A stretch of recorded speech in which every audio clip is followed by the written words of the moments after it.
to use your button. Okay. I'm calling to order a meeting of the Wilsonville City Council for a work session starting at 5 p.m. on Monday, March 23rd. And we'll start with a review of agenda and items on consent. Does anyone have any comments on that? No. Okay, seeing none. We have a later section for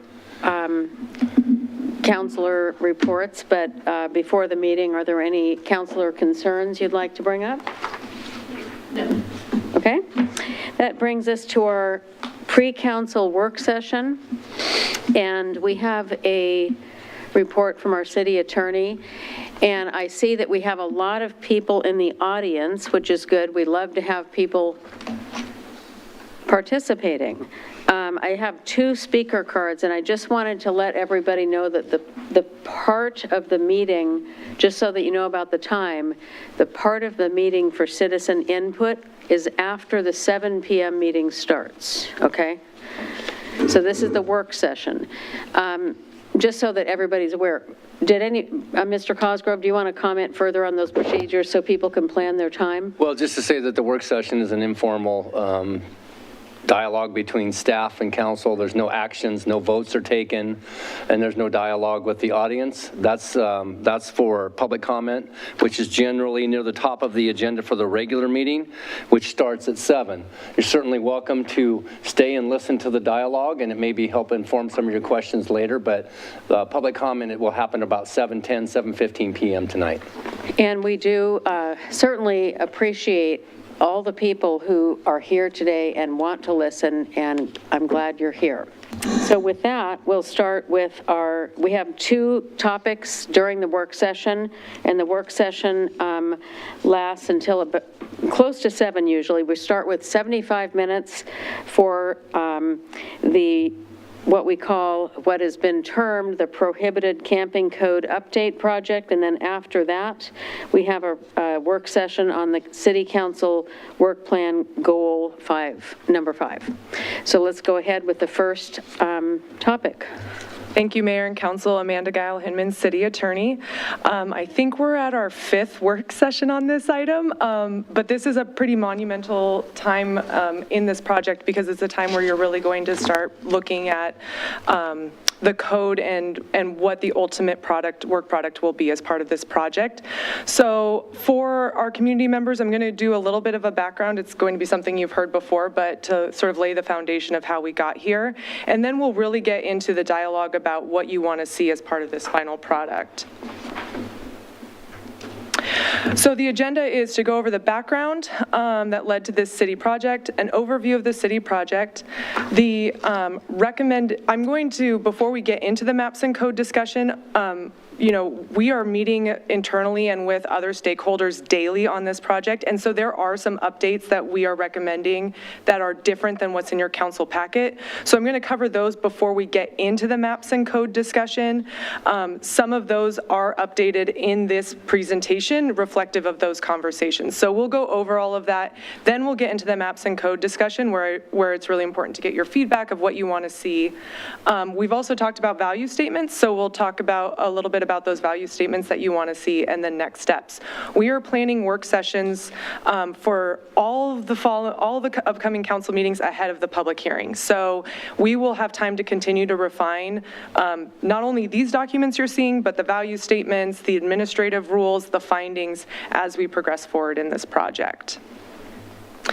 So as a way of background, what this whole entire project and the discussion about prohibited camping stems from is this Martin v. Boise decision in 2019 out of the 9th Circuit Court of Appeals. Now for reference, the 9th Circuit Court of Appeals jurisdiction, in addition to some islands in the Pacific, it covers Alaska, Arizona, California, Hawaii, Idaho, Montana, Nevada, Washington, and of course Oregon.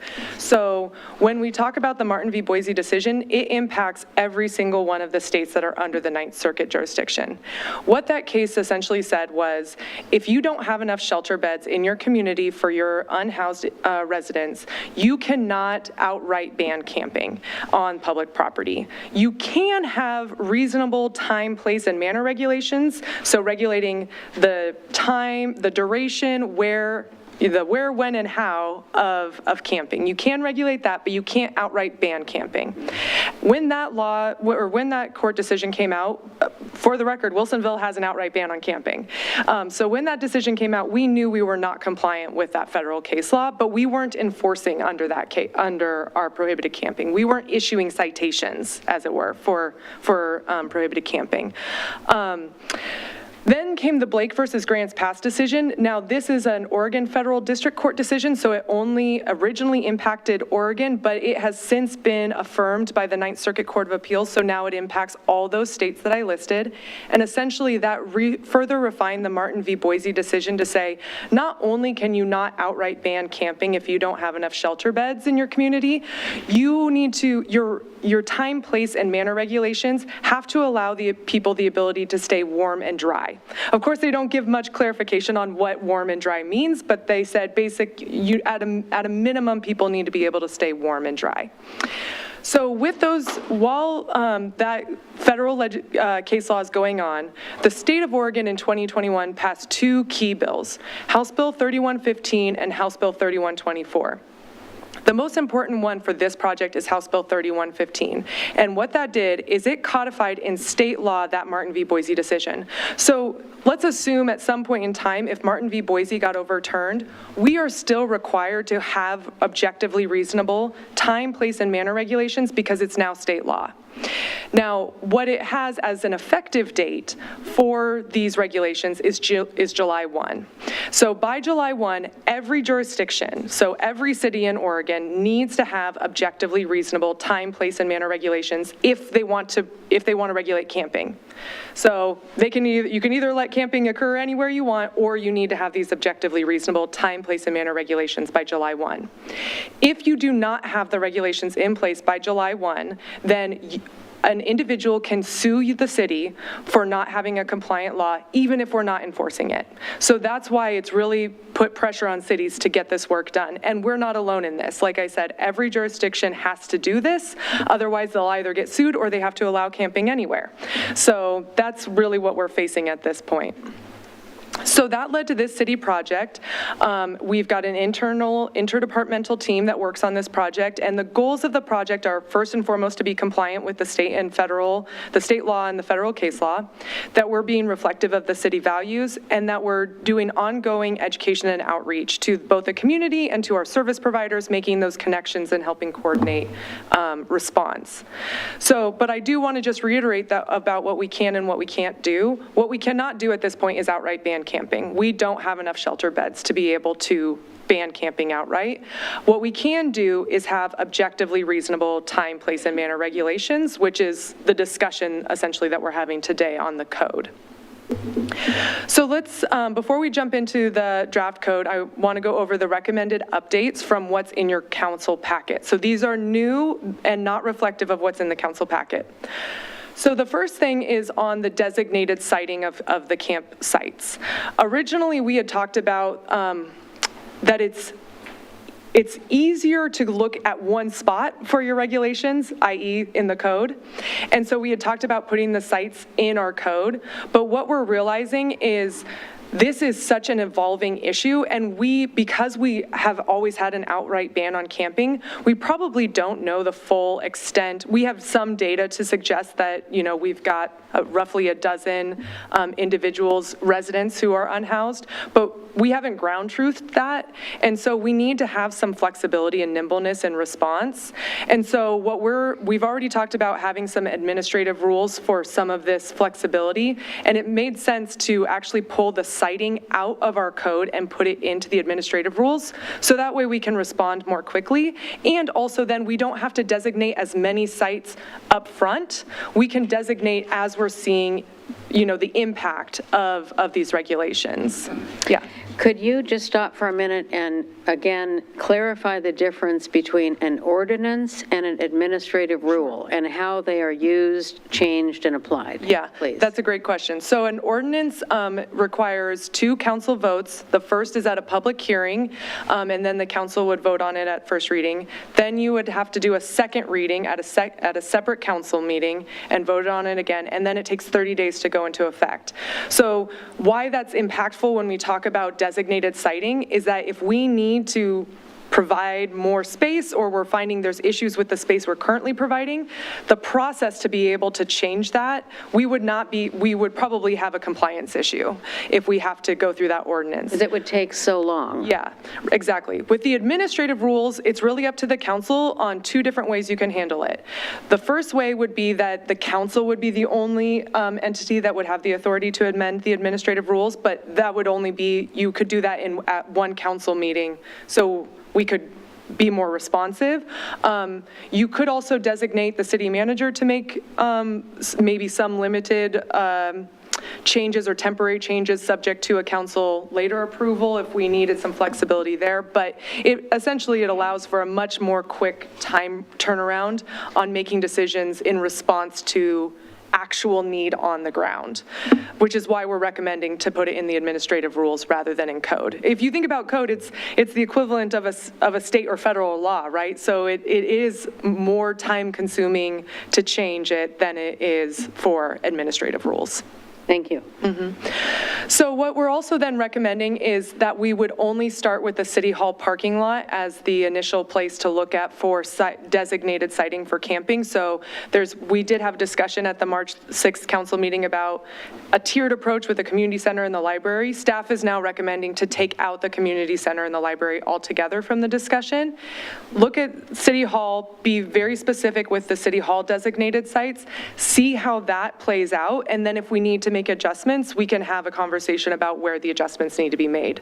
So for example, it could mean, depending on what we're seeing on the ground, maybe it means additional space in City Hall, maybe it means going somewhere else, but again, when we can actually see what the need is, we can have a more informed discussion about where else we should be looking. And if I could add, the need would be also defined by the cooperation and support we are getting from Clackamas County, because counties are the entity that work with Health and Human Services, not cities. Yeah, they have their own Health and Human Services departments that do this work, get the funding for this work, are the experts in dealing with So homelessness cities and and housing counties issues. have entirely different roles, but we need to be very coordinated. Yep, exactly.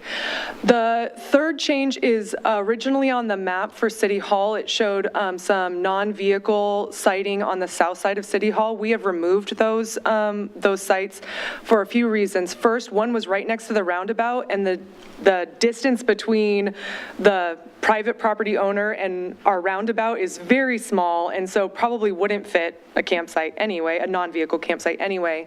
And then you're dealing with where our trash enclosure is and some stormwater inlets. So it really just was not a conducive area. And so we ended up deciding to pull out those non-vehicle sites. And we think, again, the limited data we do have suggests that most of our unhoused residents are living in their vehicles. So we don't see that as being something where it's going to necessarily open us up to needing additional space elsewhere. And then it's not reflective in the maps here, but what we are recommending for council is that we bring back designated specific parking spaces in City Hall. That way then, if the council is supportive of that, when this goes in, when we implement this, we would put signage for those specific parking spots where people could park and camp overnight. So those are the recommended updates. Some of them are, like I said, most of them actually are reflected in the code you're going to look at here, except for with the exception of the specific parking spaces. We haven't done that work yet. So this is the map that was in your packet minus those 4 non-vehicle campsites to the south of the lot. So I guess, so what we're going to be recommending is, if you see, the yellow is for vehicle camping and the orange is for non-vehicle camping. Like I've indicated, the information we've received is that there's actually more vehicle camping occurring than non-vehicle camping. And so what staff is going to recommend is actually flipping the ratio of allowing more vehicle camping and designate the parking spots that would be utilized, and reducing the number of non-vehicle campsites. And then, again, if we have the administrative rules, we have the flexibility of, if we need more non-vehicle camping sites, we can have the conversation about where they should go. So I'll just go to this slide too, so we can talk about them together. This is looking at the same area of City Hall and our property to the north, but taking the non-vehicle campsites and putting a 200-foot radius around them, which obviously significantly decreases the number of campsites. So this is it. I think at a minimum, we should be talking probably about this map and looking at refining this map. So I'm interested to get council's initial feedback on this map. Or aerial, I guess I should call it. Counselor Berry. Amanda, thank you very much. I found that really informative. Can you hear me? There. I found that really informative. So on the map that you have up right now with the circles, they're with 100-foot radius? Correct. And the previous map had 200 feet radius. And the map that you have up right now, you have the yellow rectangles would be representative of vehicles?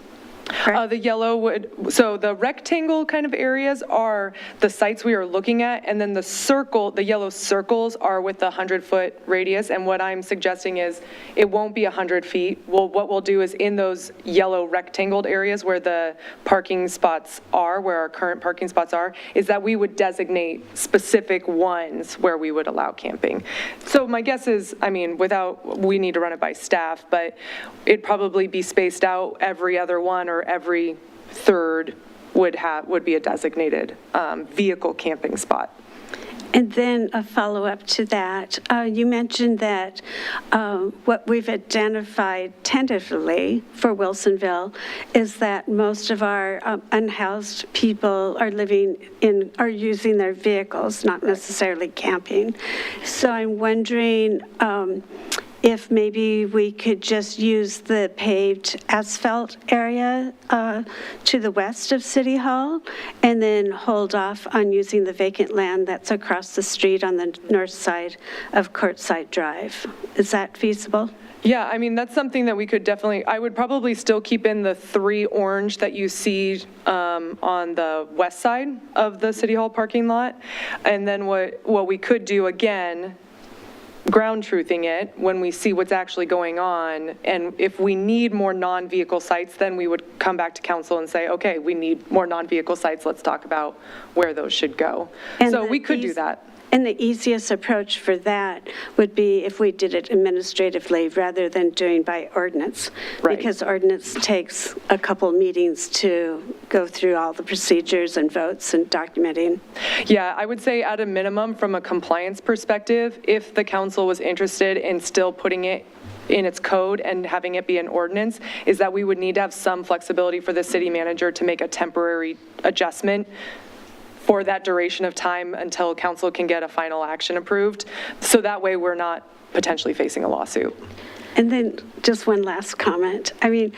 My understanding is that the city of Wilsonville's approach is to work really closely with the county, who has the services and has a zero for build program where they can immediately identify people that are unhoused, and then we can help them get a caseworker assigned and get them into some kind of housing on a temporary and eventually permanent basis. That's our approach. That's exactly right. And we, so on our Let's Talk Wilsonville page, we have a project page dedicated to this project, and we clipped out that Clackamas County staff presentation they did for council on February 23rd. It's on the homepage of that project. So if anyone's interested in seeing it, there was some great information that Clackamas County staff provided. And we also have their PowerPoint there available there as well. So that you can go to the project page, click on the project page, and there's a little icon, a little box that has that presentation available for view on video. Because I, for one, found that presentation last month to be really helpful. I was unaware that the county was so far along with having their services organized and, working out in a real timely fashion. It was pretty impressive. I recommend everybody to go take a look at that. Thank you, Amanda. Thank you, Councillor Berry. And before I ask Councillor Dunwell to speak, I wanted to add to that, because I found that so far I haven't found anybody who has probably had time to sit through several county meetings and various city meetings and read a whole bunch of documents online. So that is why we invited Clackamas County Housing Authority to come to our meeting. And I really encourage everybody in this meeting and everybody who's listening to go to the city website, and you can Google "Let's Talk Wilsonville Camping." This will come up.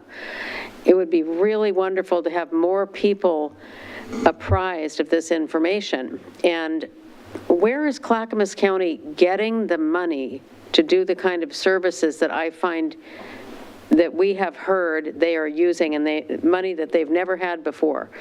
They're getting it from 2 metro bond measures that the voters passed, and it's only usable in the 3 counties in the metro area. The first one was passed, I believe it was in 2018.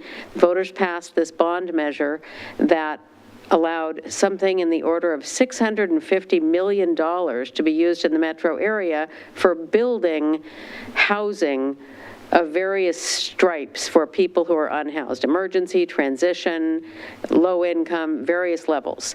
And various jurisdictions have found ways to use those funds, including Clackamas County. Secondly, the voters passed a supportive housing tax in 2020, and the way it worked is individuals who are making $125,000 or more adjusted gross income, if they're making more than that, like if they're making $126,000, then that last $1,000 on top of that $125,000 level would be taxed at 1%. And then couples making $200,000, again, if they're making $200,000, $500. They would be taxed at 1% of that $500, which is $5. And businesses, and you can read about these on the Metro website, businesses in these metro areas that have gross receipts of over $5 million, and I'll leave it to the documents to describe what those are, they are taxed on the amount they make over $5 million, not the whole $5 million, at a rate of 1%. Those taxes are collected across the metro area, and they are allocated according to the way they were paid in by the population. This has, as we heard when you watch that video on our website, you will see that this has generated an additional $40 million annually. And also when you read about this, you'll see that it was intended to be a 10-year period tax, renewable if the voters voted in. But if they don't vote it in, it is there for 8 years, 8 more years, I believe is what they said it was. This is the money that Clackamas County is using to hire social workers and do the kinds of things that Councillor Berry indicated.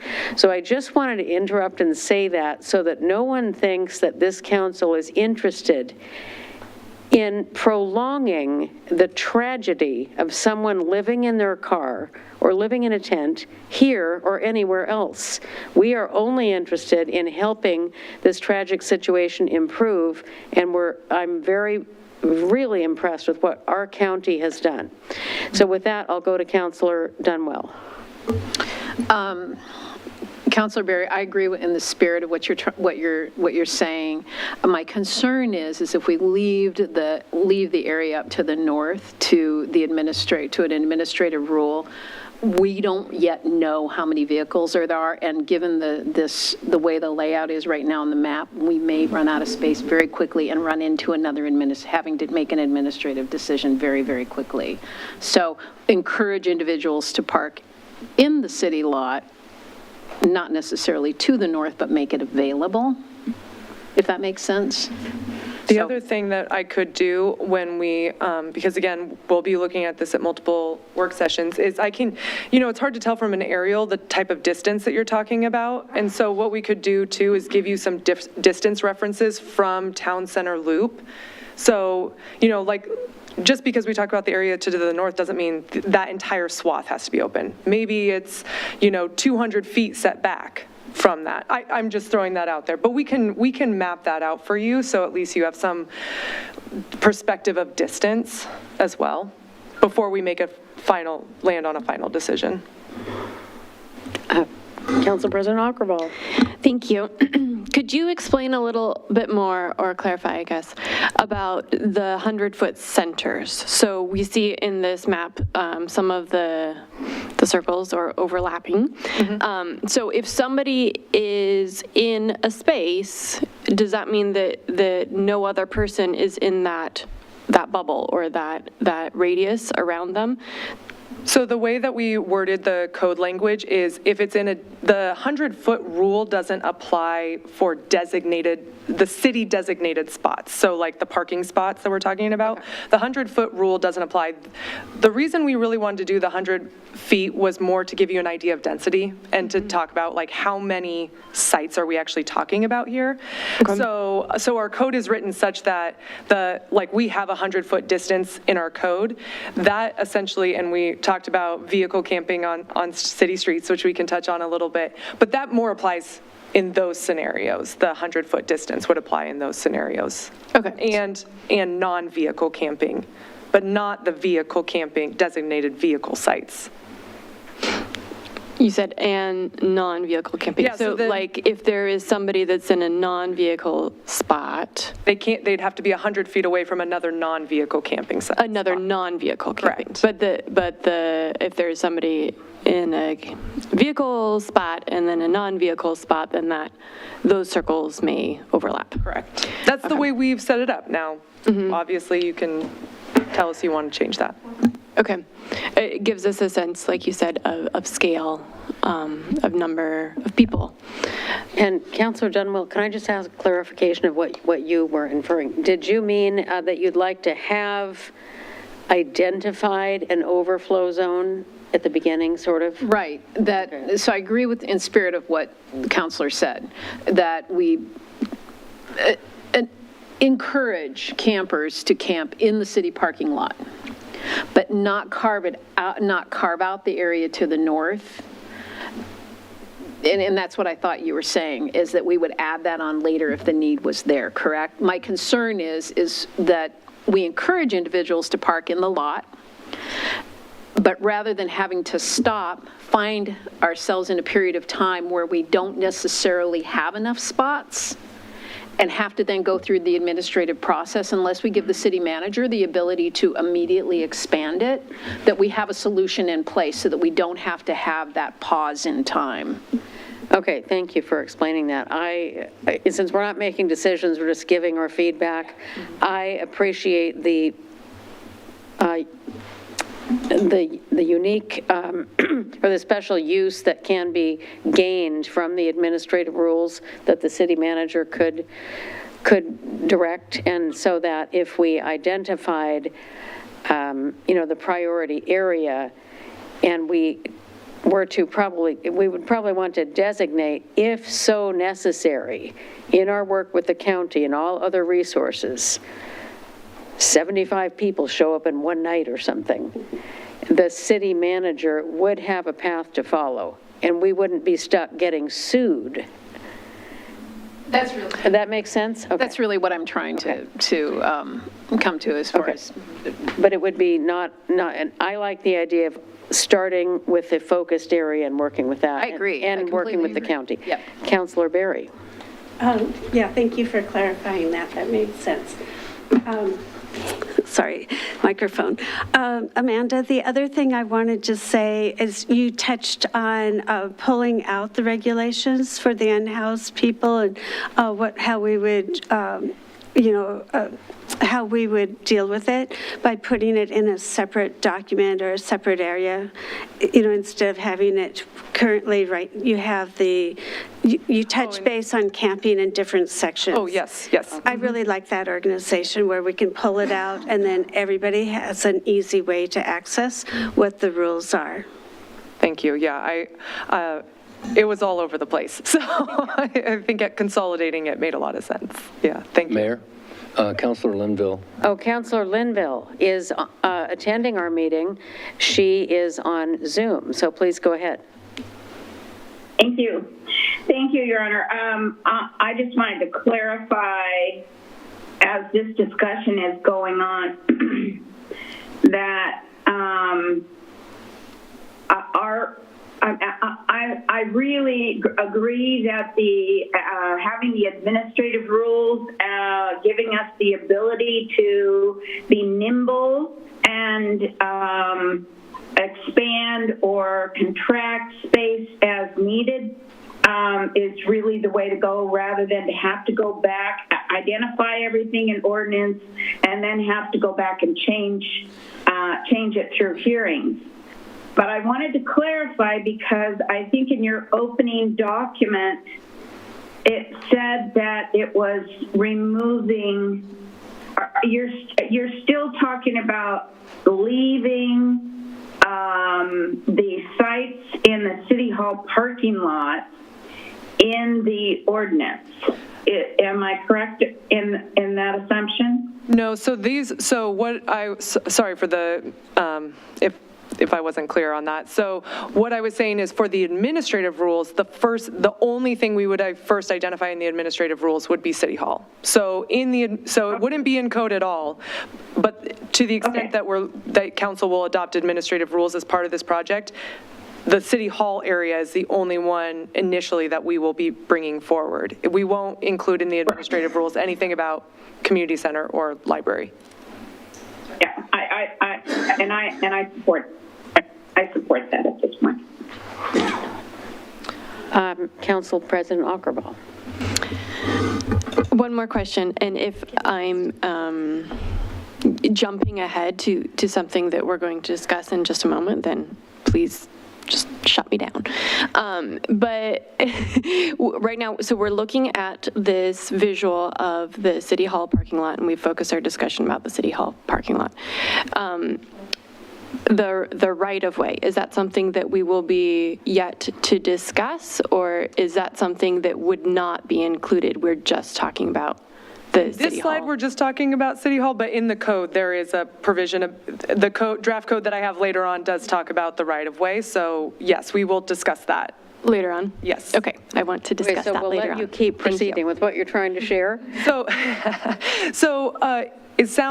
to recap on this, it sounds like council is comfortable with moving this to the administrative rules, the designated siting discussion to the administrative rules, looking at specific sites for vehicle parking in the City Hall parking lot, and then looking at some dimensional distances for that north area and bring that back for further discussion about sites in that north area? Yes. Is that fair? Okay. Great. All right, let me blow this up a little bit. Okay, so now we're getting into, in your council packets, you have 5 different code attachments, 3 of which are basically just deletions of what's in current code to consolidate. That's the 5.200, which is on parking, 6.400, which is on the noticing of removal of campsite, which has been pulled into this part of the code, and then 5.42 or 10.425, which is where we had our outright ban So this is what Councilor Berry was getting to about the consolidation. I will go over our parking, or our Parks and Recreation section, which is Chapter 3, a little bit later, but this is the bulk of these regulations.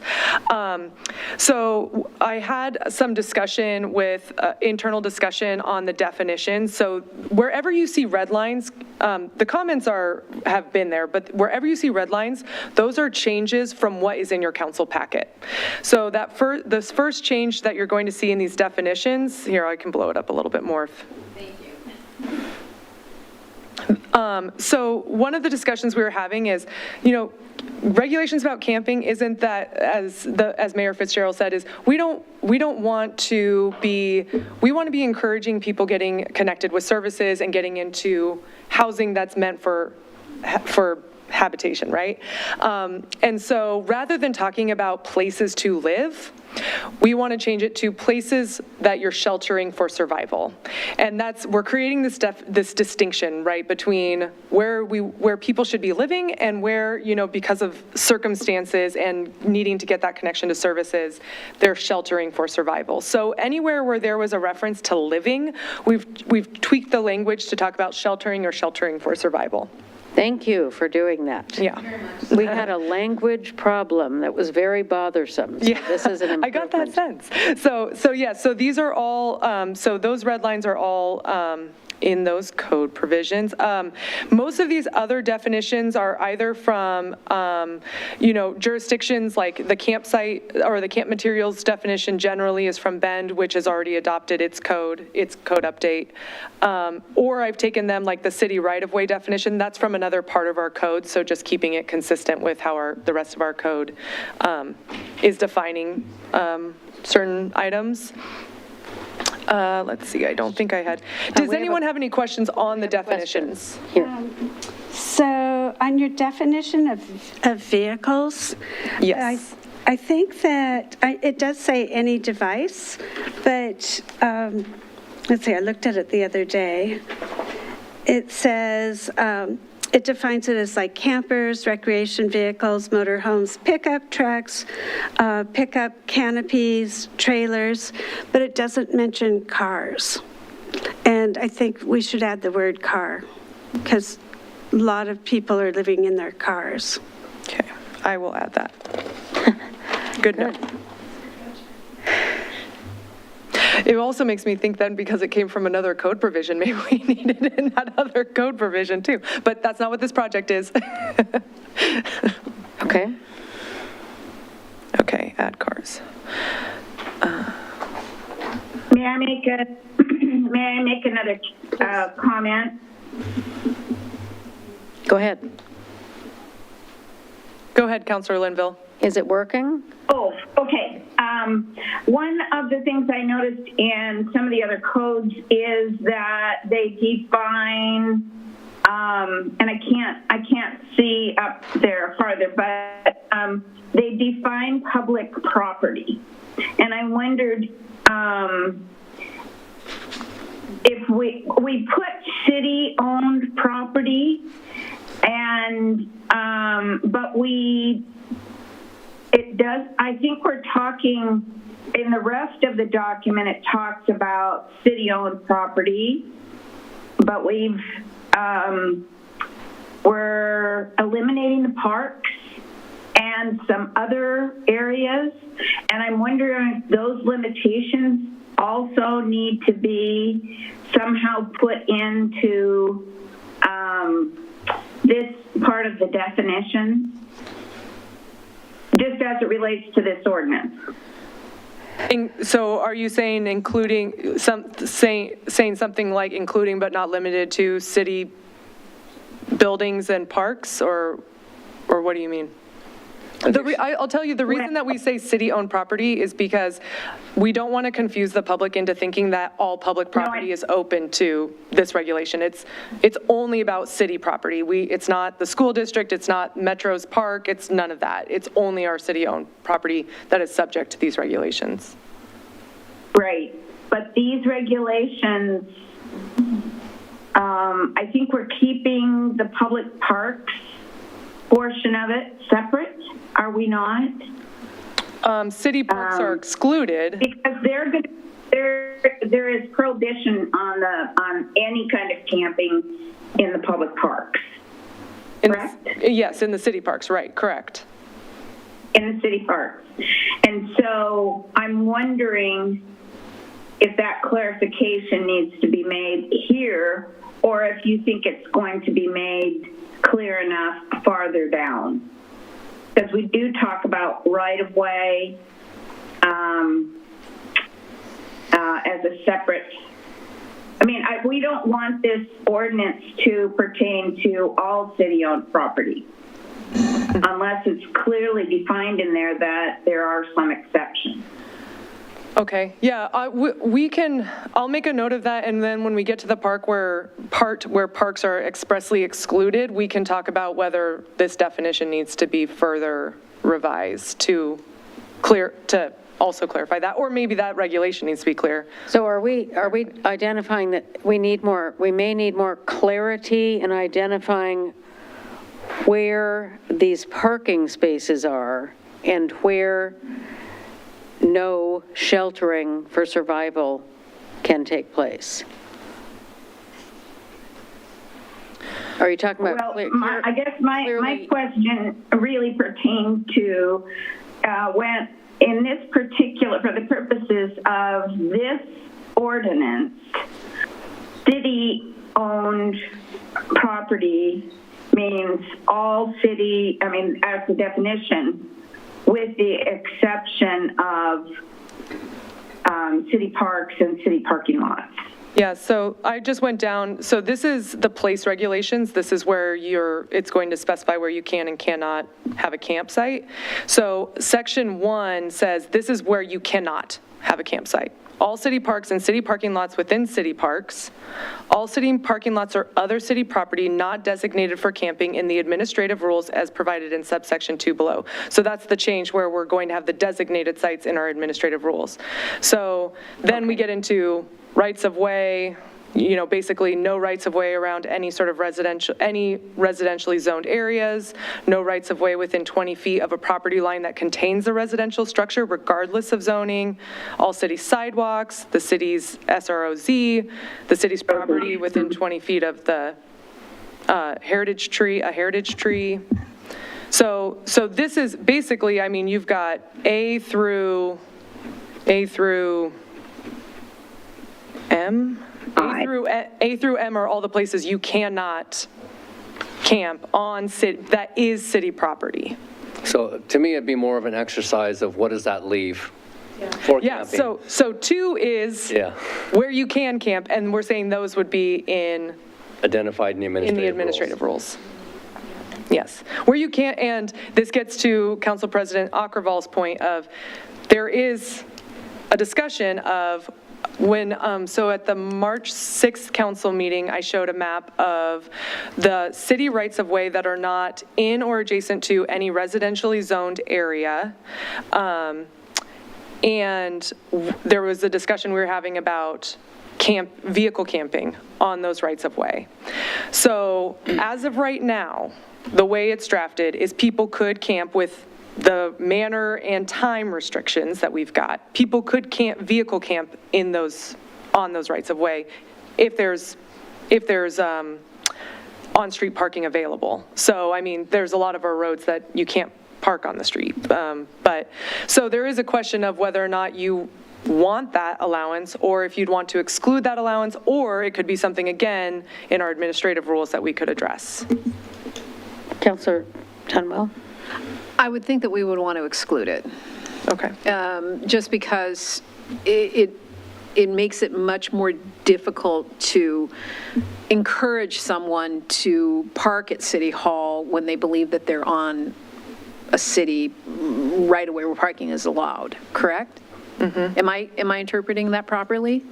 Yes, and I will say from an enforcement perspective, it is more difficult because you're opening us up potentially to a big swath of the city, particularly in the northern part of the city. Right. Yeah. Council President Ackervall. Yeah, that was my thought as well. That's why I wanted to discuss it. It was like, as we think through, if we can't enforce the code that we've put together, then this exercise is not going to serve the city. So I was concerned about that. I wondered, okay, is it treated like some of these other areas that were held in reserve, that if we need to move to that, then we move to some of that or something like that in the future, but not initially. My other concern was also if one of our goals is to try and connect people with services, and people are spread out all over the city, it's going to be much more difficult to connect them with services and get them into a different living situation. So I think the more that we can wrap our arms around it would be easier. Is there general consensus of removing the right-of-way, at least for the code? Yes, I wanted to add one more, two of the reasons for that, and we talked about this at an earlier work session, that at a recent meeting of the Metropolitan Mayors Association that was hosted by Greater Portland, Inc. Actually, it was a Greater Portland, Inc. meeting. They invited a number of mayors, I guess is what it was. And they asked them to talk about, highs and lows and what's going on. And Mayor Wheeler of Portland came to that meeting, and he said he wanted to use his time to talk about the obvious extreme challenges they're having. One of the points he made very emphatically is that one of the biggest challenges they have is not what you see when you're driving around. It is that there are, as he said very clearly, hundreds of campsites off where you really don't see them in wooded areas. And where we are in a smaller population with a well-organized county who's gearing up for this, I think we are blessed to be able to, as far as we know, be able to be in touch with people and help them, because he said they just can't. I mean, you can imagine trying to hire enough social workers to go and talk to people in hundreds of distributed campsites in places you can't even see. And what does that do? It leaves them out of the access to social services. And when we hear about our value statement and we talk about that, I think we can further define why this is important for human well-being. Okay. In the interest of time, it sounds like I've got consensus on that. So I think, is council feeling good about, we've got these exclusions, but then essentially in the administrative rules it's going to say these are the only places you can go, and then we'll have that flexibility of addressing as we ground truth with the reality. I'm good with that. Yes. Okay. I did have a question, and maybe this isn't the time for it, but where in the material we talked, and in the code, it talks about the current license plate tags. Yes. Is this a time to talk about that? Yeah, well, actually, so that's in the manor regulations. So yes, let's talk about that. So the manor regulations, generally, so these are. And what page is this? I don't have my. Oh, you've got a new document, yeah. Yep, I'm sorry, I apologize. It's 10.740 is the code provision. Okay. So basically so if you think about, and I should have started with this, if you think about a Venn diagram of time, place, and manner, that very center is what's allowed, right? So you do it within the time that's allowed, you do it in the place that's allowed, you do it the manner in which we allow it, right? Mm-hmm. So that's how our code is, how this draft code is laid out, is time regulations, time, place, manner regulations. So the manner regulations, these initial provisions apply for any type of camping, but then we also have specific vehicle-specific regulations, and one of them is that they need to have a licensed and insured, or a registered and insured vehicle. And the reason that, now, I will be frank, in other codes that I've looked at that other cities have passed, that's not a regulation they've included, but it is state law that you have to have that, that your vehicle needs to be registered and insured. So, in one sense, maybe they didn't include it because it's duplicative, but I think it's important I wanted to call it out, and council can have a discussion about that. But yeah, so these manner regulations basically are talking about, where you can camp. So this is what I was saying, Council President Akkerval. So for campsites other than those contained within a vehicle must be limited to the 10 by 10. And then so I'll change this 3 for campsites within the city rights of way based on the council feedback, this 100 feet apart, that's all going to change. So. But anyway, so I think some of the things that I've heard about are or that there may be some discussion that council would like to have are particularly about the open flame, which is subsection 4, and the registered and insured vehicles, which is under 12D. And I think also that we should be thinking about, if we're going to allow this, which we have to, we're going to have rules posted on the site. Yes. And we're going to clearly state that if you're parking a vehicle, there has to be licensed and insured, because police will be patrolling the parking lot, and they have the technology to scan license plates, so. Yeah.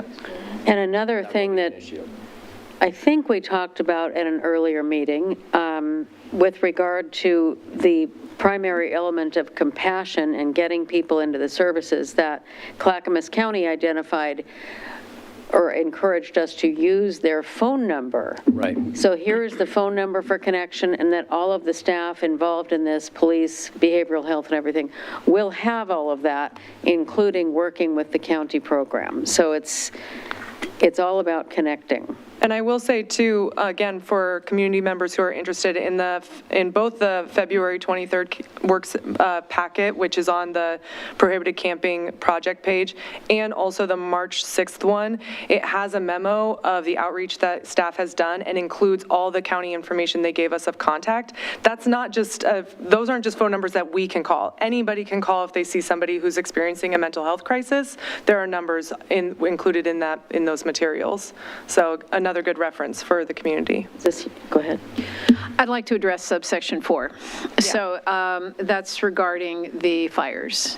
I see that we have within subsection 4 that they can use portable cooking stoves fueled by commercially available fuel, so long as they're utilized in accordance with manufacturer instructions and do not violate any manufacturer warranties. I visited the Wilsonville Community Sharing last week, and they actually have ready-to-eat meals that are cold, that are in their coolers, that are specifically designated for our unsheltered population. So they do not necessarily need that. And I know that, at least from Portland's experience, they've had a significant amount of fires, so that any cooking allowed, even if it's with under these conditions, I would recommend that we remove that there are no fires at all and no cooking at all. And I will note that one of the things, and I see Councilor Linville has raised her hand, one of the things I will note is that fires is the one thing that the state legislation says that we can outright ban. It's the only thing that they say that we can outright ban, but it is the one thing. Councilor Linville, did you have a? I did. I wanted to respond to the 2 items that you just asked about. One was the fires, and I agree with Councilor Dunwell that even the portable cooking stoves, and I'm going to go back, I think, to philosophically what we had talked about in terms of survival sheltering and not living. We are not trying to encourage people to live.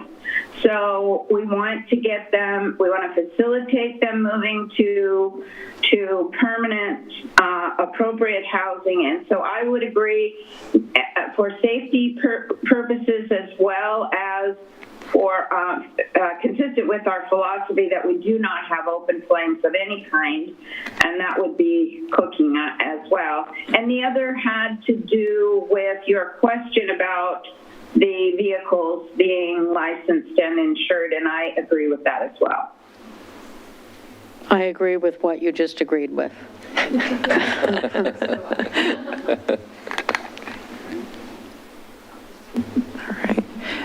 Any other discussion on the manor regulations?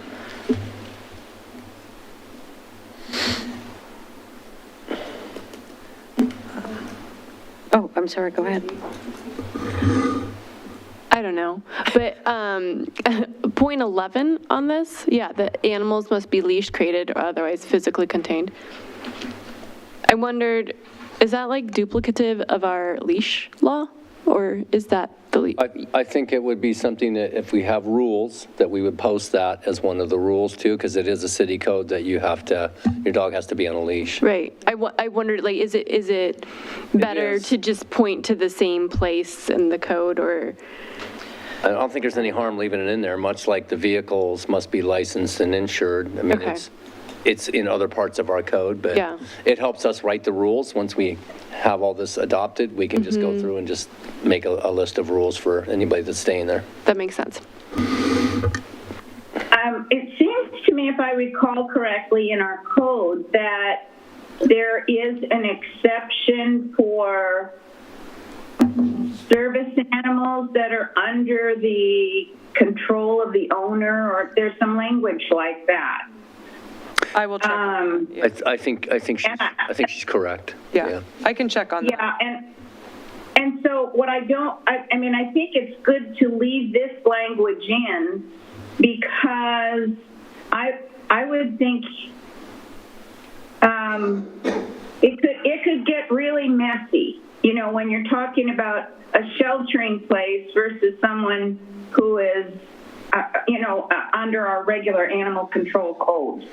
So you might want to look at that just to see how we can. I like the idea that it says they must be leashed, crated, or otherwise physically controlled at all times in this environment, in this camping environment. Thank you. I have one more question. This is on subsection 12 on the vehicles also. I want to talk a little bit about consequences. So if a vehicle is not insured, not tagged, they're storing things outside the vehicle and it's not in compliance in more than one way or any way, do we have the right to ticket and tow that vehicle as if we would for any other vehicle, even though that individual is using that as a shelter? Yeah, so that's a great question, and it shows a real inherent flaw with the state legislature's update that they did in 2021. So I didn't touch too closely on House Bill 3124, but what House Bill 3124 did is it extended the time frame that you have to do for noticing from 24 hours to 72 hours. And that made it inconsistent with the state laws about towing vehicles. So the state laws for towing vehicles says if your vehicle is considered abandoned, which a lot of times, if they're not registered or insured, a lot of jurisdictions consider that to be abandoned. Especially for a certain period of time, you only have to post a notice for 24 hours and then you can tow. So we have a 72-hour notice requirement under the state camping laws, and then we have a 24-hour notice under the state abandoned vehicle laws. And what I would say legally, and because you're dealing with constitutional protections, these are due process rights that we're talking about, you always default to the more restrictive, which is the 72-hour notice before you would tow. What I have seen in other jurisdictions is that if they want to tow sooner, they go and get a search warrant, because somebody could be living in their vehicle, just like the police can't enter somebody's home. If that's their home, you can't enter it without a search warrant. So what I've seen other jurisdictions do is that their police go get a search warrant before they tow if they want to tow less than 24 hours. So it'd be a conversation we'd need to have with our police department and their comfort level of doing that. But from a risk, like a liability perspective, then that risk analysis, I would say default to the 72 hours. And I would add to that, we haven't tried this out, we're just building all the pieces. But in that discussion, let's go back and watch the video that we're talking about from the MART that is posted on Let's Talk Wilsonville, where everyone can listen to what Clackamas County's social services team is doing with the money that the taxpayers of Clackamas County have provided. And I think they would be a useful part of that, and it could be that it does take 72 hours, but I would hope they would have had time to talk with him. That gives them that amount of time, and you're working out the next move. Yeah, Mayor, exactly. that brings it to another question. So regarding Clackamas County, can we require within the ordinance that the campers speak with an outreach worker to establish a relationship? So we are required to have a service provider come out whenever we do a removal.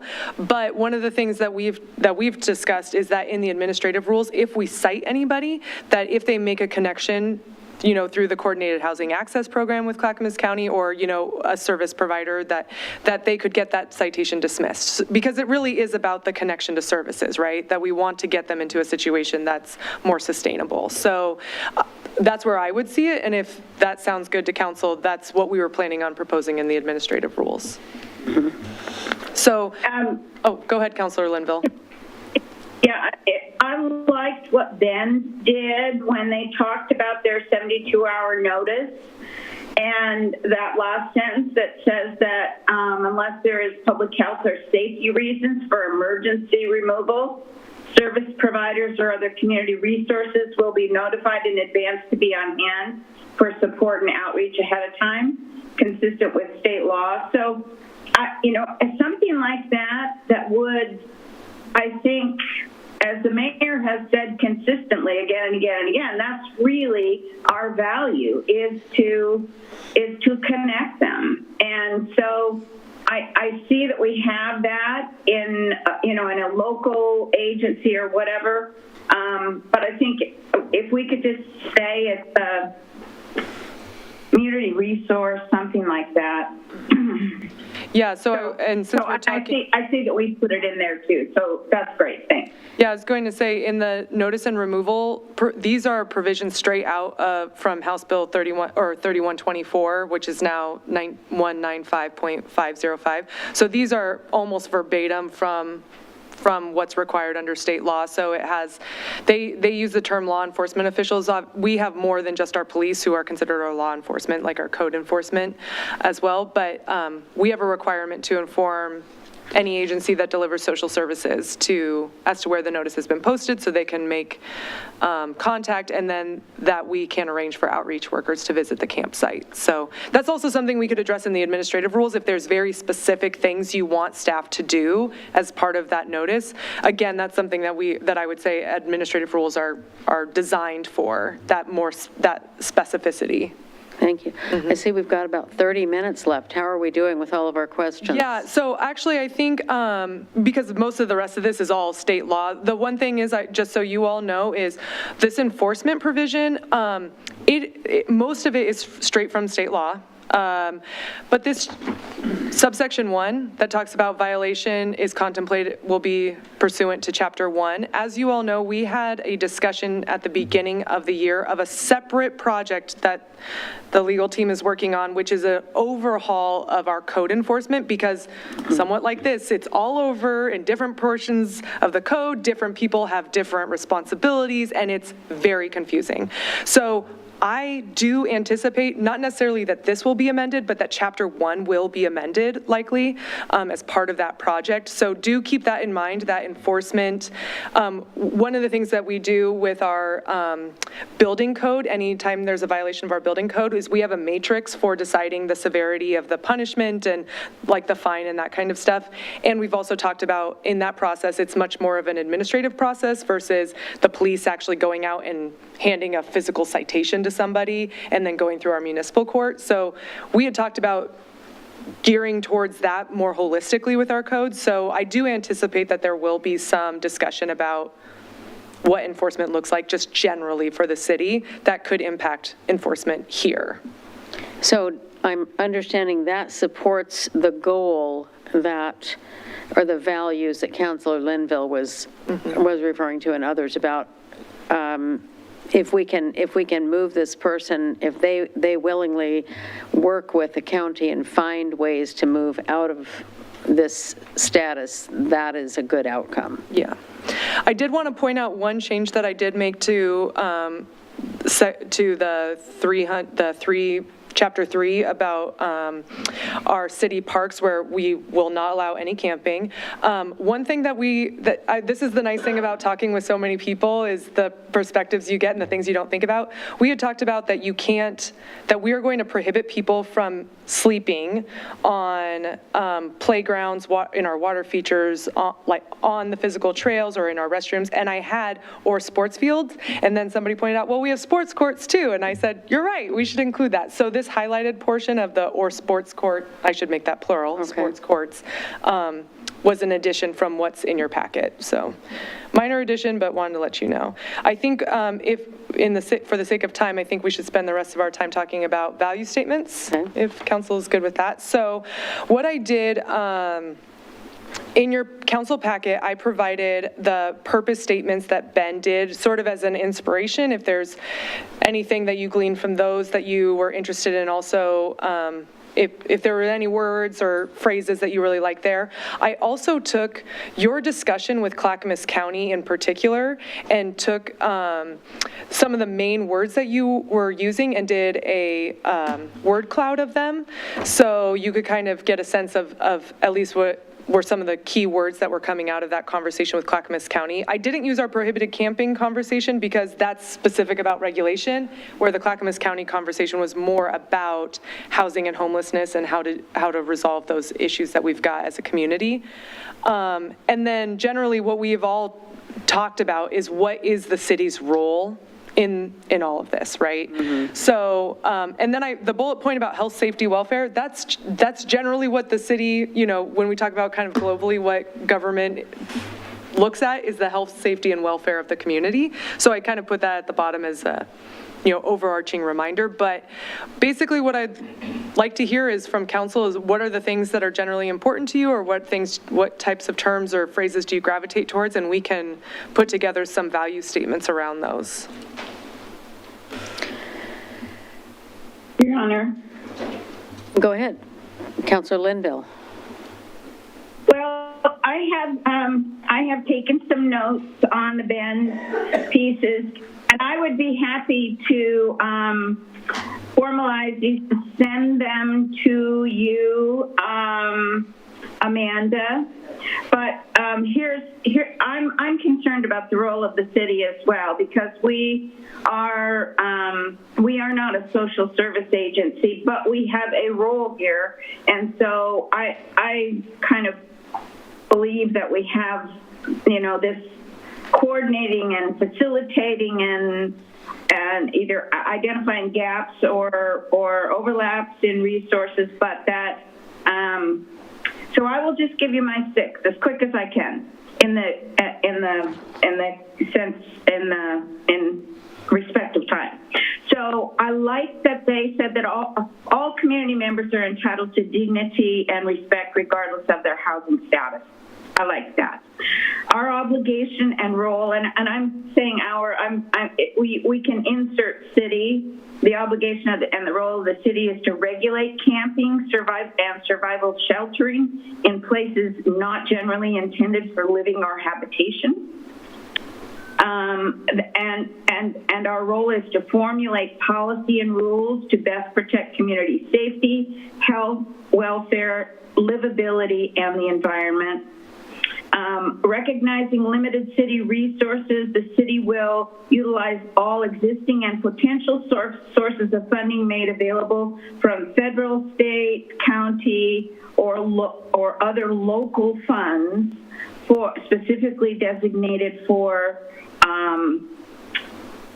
these purposes. And I don't know whether we want to say for housing or for whatever, that we will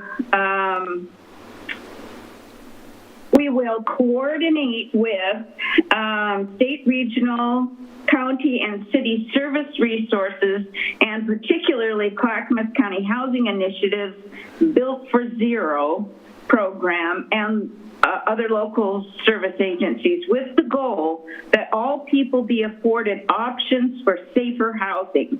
The city believes that camping for survival sheltering outside is not a solution for unhoused persons. Those, I think, those are kind of what I think are my values as it relates particularly to this issue. And I'll write them up and send them to you. Thank you. I think you captured a lot of the things we've been talking about, and wanting to make sure that we've represented, for me, we're representing the spirit that we've been discussing and the things that our county experts in social services and health have prioritized in order to help people who do not have a place to live that is meant for human habitation to get into some of the housing that they have built, and they're not even through building it. So I think that's captured a lot. I like that. Any other comments? Go ahead. I do have a concern, and I appreciate the compassion and everything that we are communicating with health, safety, and welfare with our unhoused population. The one thing that I would add to that, though, is I would also like to see within this role of the city, Oregon has an open container law, that you may not have an open container in a vehicle on a city right-of-way or things like that. And yet, because of Measure 110, you can out in the open and legally use drugs. So there's a conflict there that I know that we can't address within the ordinance, because it's just an inherent conflict. But is there something that we can say within our messaging to at least touch on that? I don't know. And I don't know if any of the other cities have done that. In terms of a value, not necessarily a law. Yes, exactly, in terms of a value. Because we know that Measure 110 has just changed the environment that we live in Oregon. And it's a strange conflict because of the conflict with the open container law. So I would really like to at least touch on that as part of the value. Is there a distinction between the decriminalization and rules for sleeping and camping in public property? Can't we ban it? I haven't thought about that. It's something we could explore, yeah. If that's the direction you want it to go. Well, I think that's know that something you we should can't look at. smoke cigarettes on city property. Well, that's exactly right. That's exactly right. And you can't drink alcohol, even though alcohol is, in our city property, it's also in code.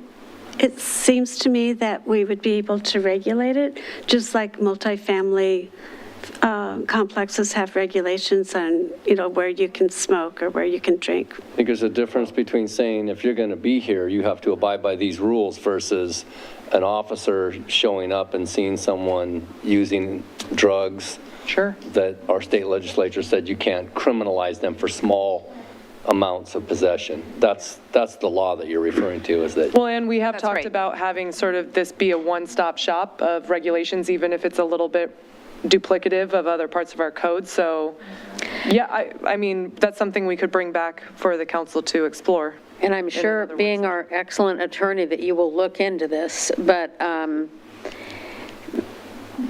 while I'm totally on board with that being a value, I've heard some homeless, some shelters, organized shelters that are staffed by certain organizations. I could be wrong on this, but I think there might be a way to disqualify the place as a shelter bed if there are certain prohibitions. Well, I think there's a lot of people that won't go into shelters because the rules that are in place.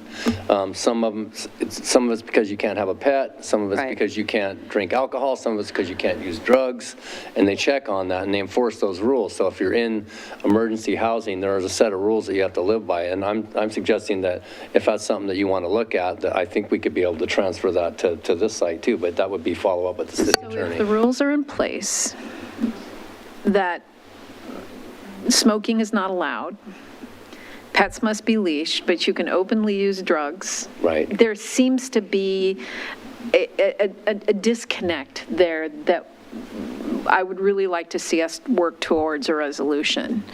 And if that disqualifies us, then that's a big issue.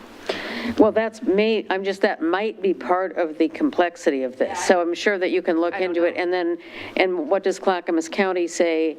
And if somebody has an addiction, it won't go away just because they see a sign in our lot.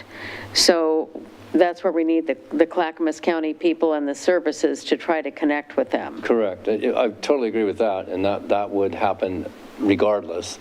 But I'm suggesting that if you have that rule and someone violates that rule, it would give us the ability to trespass them from that site for up to a year or however long council. We have that ability right now for certain city facilities for people that have behavioral problems or stuff like that. So if I'm asking, is that something that you want us to pursue and look at? I'd like to find out about it. Okay.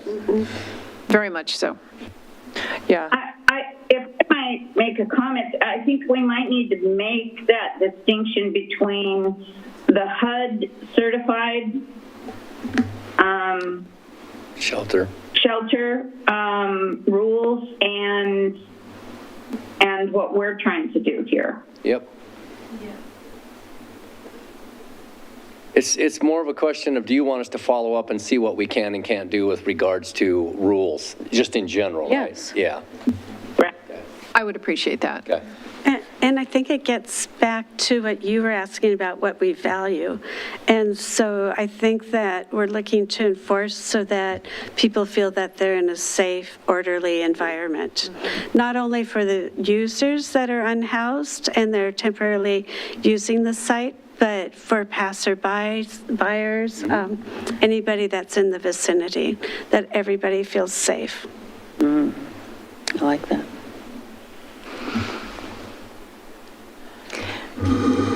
More research for our one-person legal shop. Good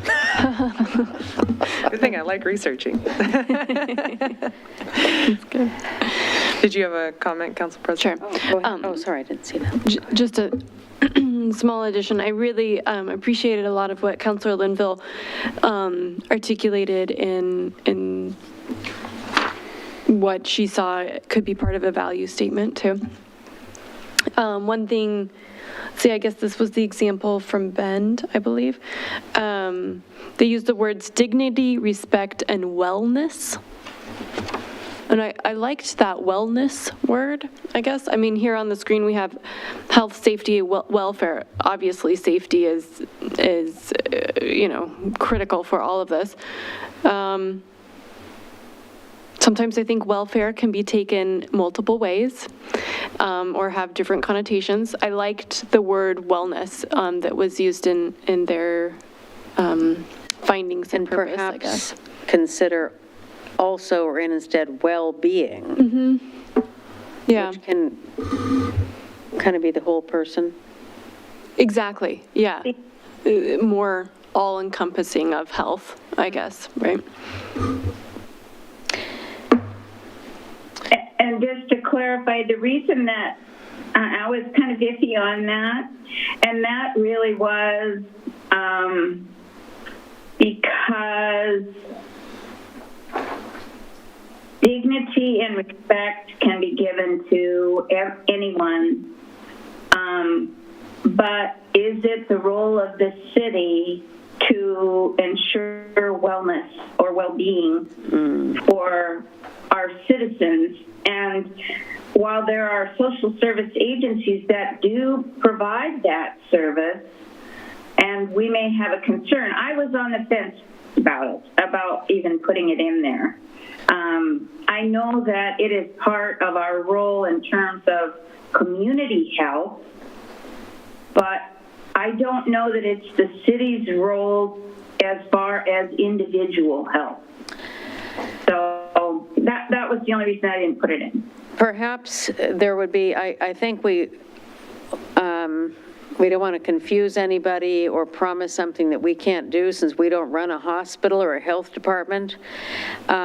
Perhaps you could find a way to word it that we value that, and with our local, state, and county services, something like that.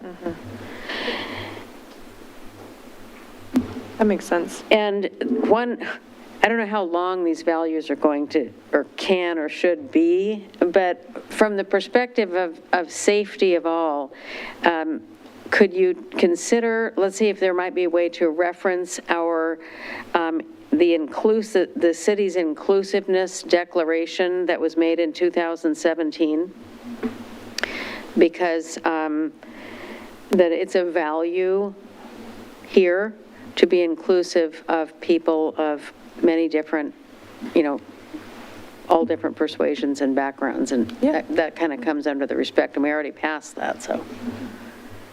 Yeah. Okay. Well, let's talk about next steps then. So we'll be coming back at both April meetings for work sessions to go over draft code. You'll look at administrative rules at the next work session as well, and then your value statements. And then, like assuming every council's feeling comfortable with the state that they're in as of the April 17th meeting, then on May 1st is when you'll have the first reading and public hearing on an ordinance to adopt. So, and then we'll be looking at a July 1 effective date, consistent with the state mandate. I think that's all I had. Well, I really appreciate all the work that the powering through that happened today and in the last 2 weeks. And I want to recognize Councilor Linville, Councilor Berry, Councilor Dunwell, Council President Ockervall, for all spending a lot of time studying this, visiting people in our community, visiting churches and agencies, and learning everything they can. We're not through yet, but I appreciate all of you. Thank you.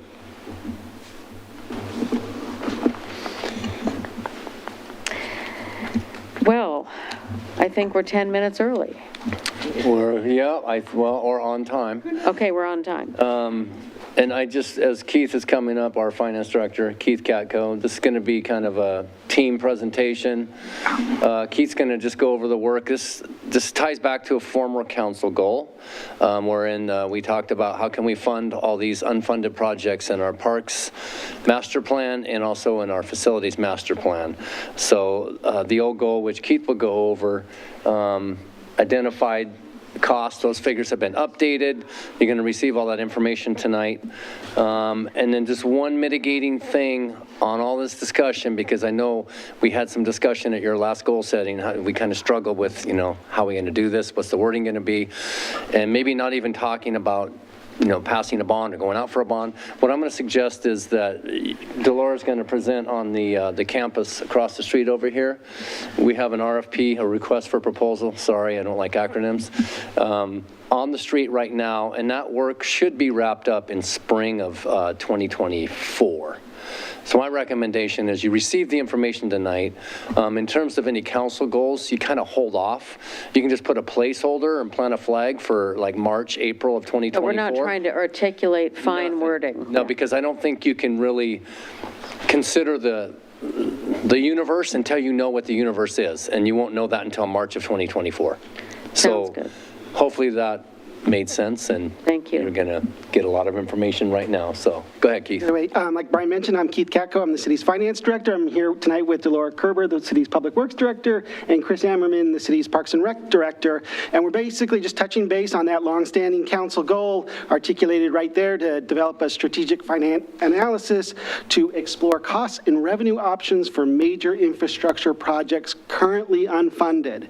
So city staff has compiled a list of projects without any current identifiable funding, and the complete list is detailed in the staff report in your packets. For the discussion tonight, we are focusing on general governmental projects, and that is primarily, as you see here, facilities and parks projects, which total $109.3 million.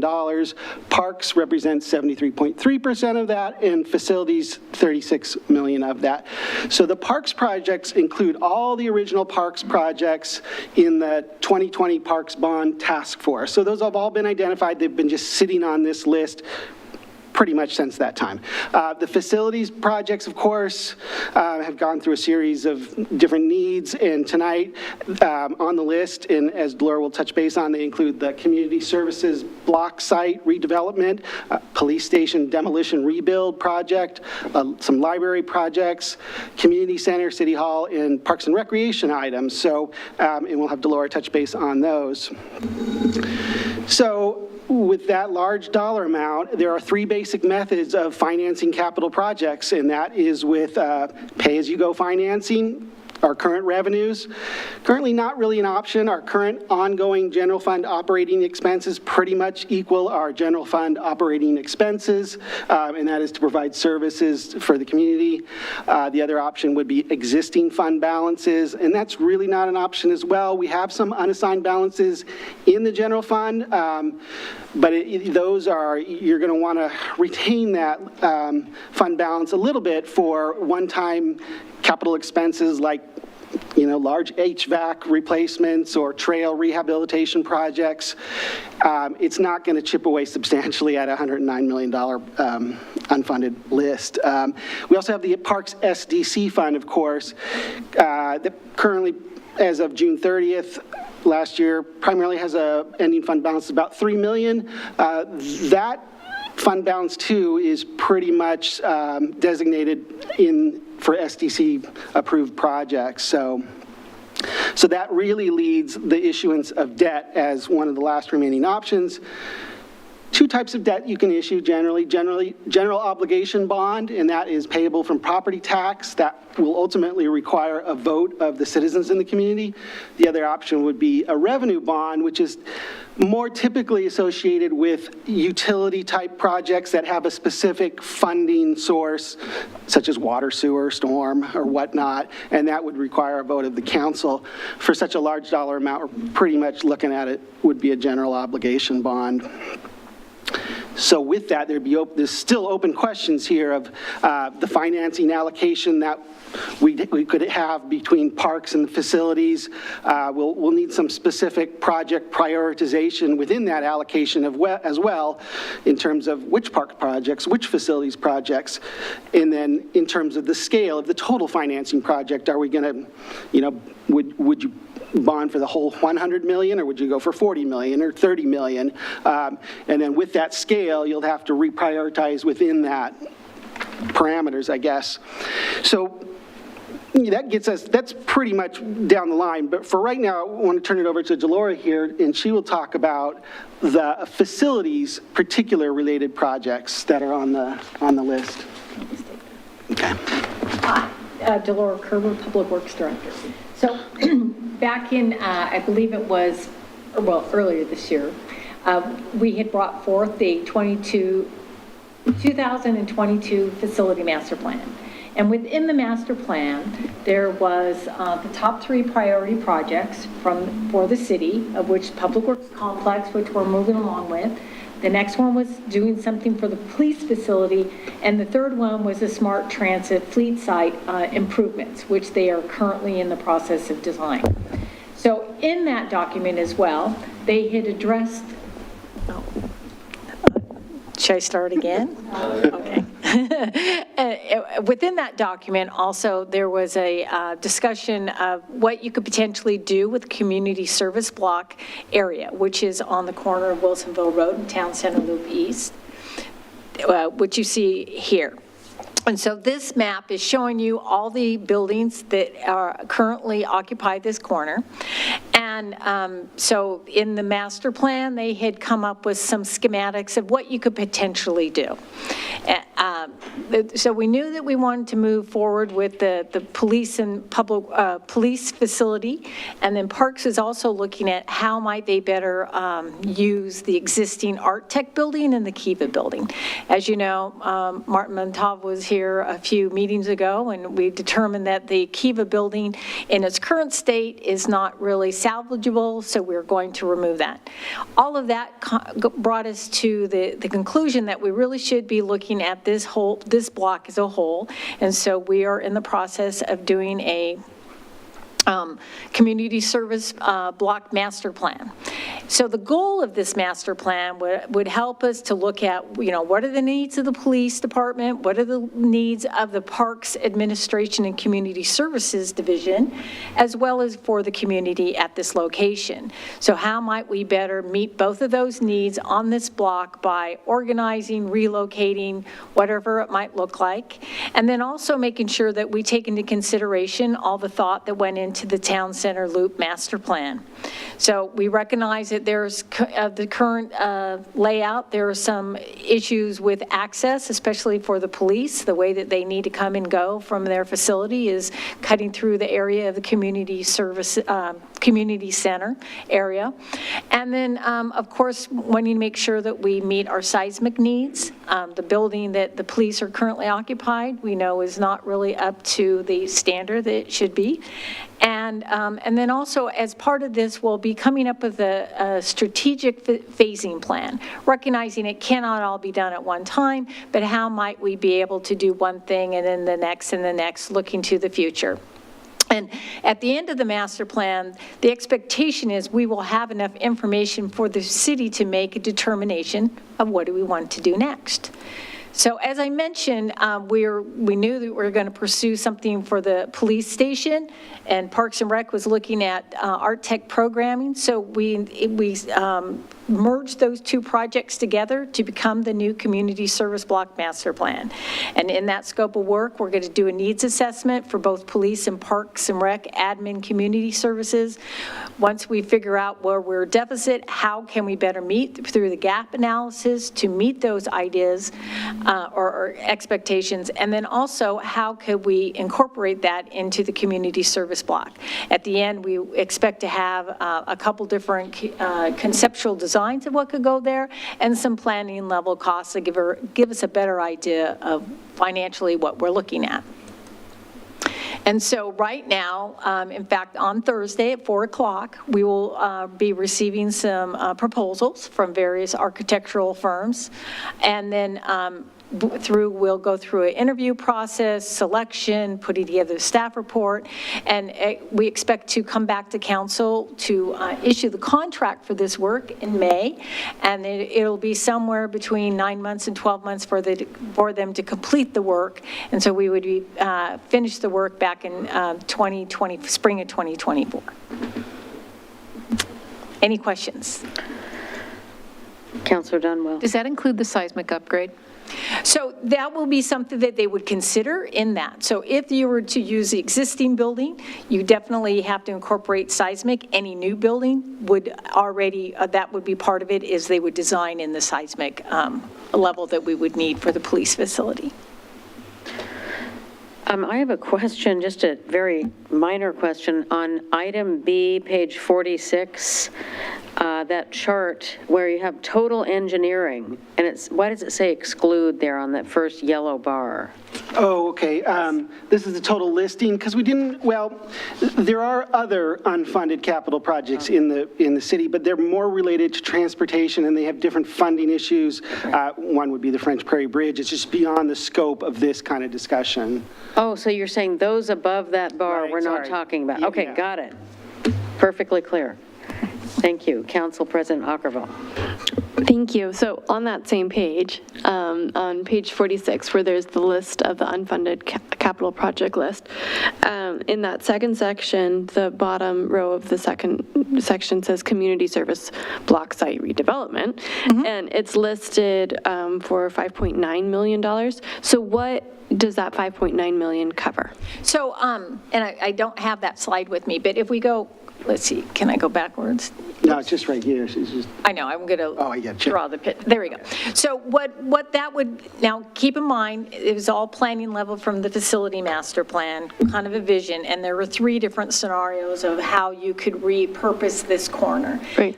But those type of things would be that, that redoing a parking lot that isn't necessarily specifically tied to a building. It might be changing the location of ingress or egress. It could be creating a plaza. That was one of the items that they had is when you started moving things around. So it was just kind of captures all these other things that may not be building specific, but more applicable to the corner as a whole. Okay, so kind of covering that footprint of the community service block. Yes. But not attached to, for instance, police building or Community refinements center. to the community center, or even, as we talked about, the Kiva building, what happens in that space, or with Art Tech. Yeah. None of those changes would be included in the 5.9. Not necessarily, yes. And it was, again, it was the vision, kind of this is what it looks like. I believe we will have a better handle on after the facility, or I'm sorry, the community service block master plan, that as part of that, we will get a more refined number. Okay. But I And need a that, number. we'll have that information at the end, which is, because we have that presentation in May, as when we had the slides, right? But it's not in May that we have that number. Correct. May is coming back with the contract to do the master plan. The master plan will be back in spring of 2024. Okay. Thanks for the clarification.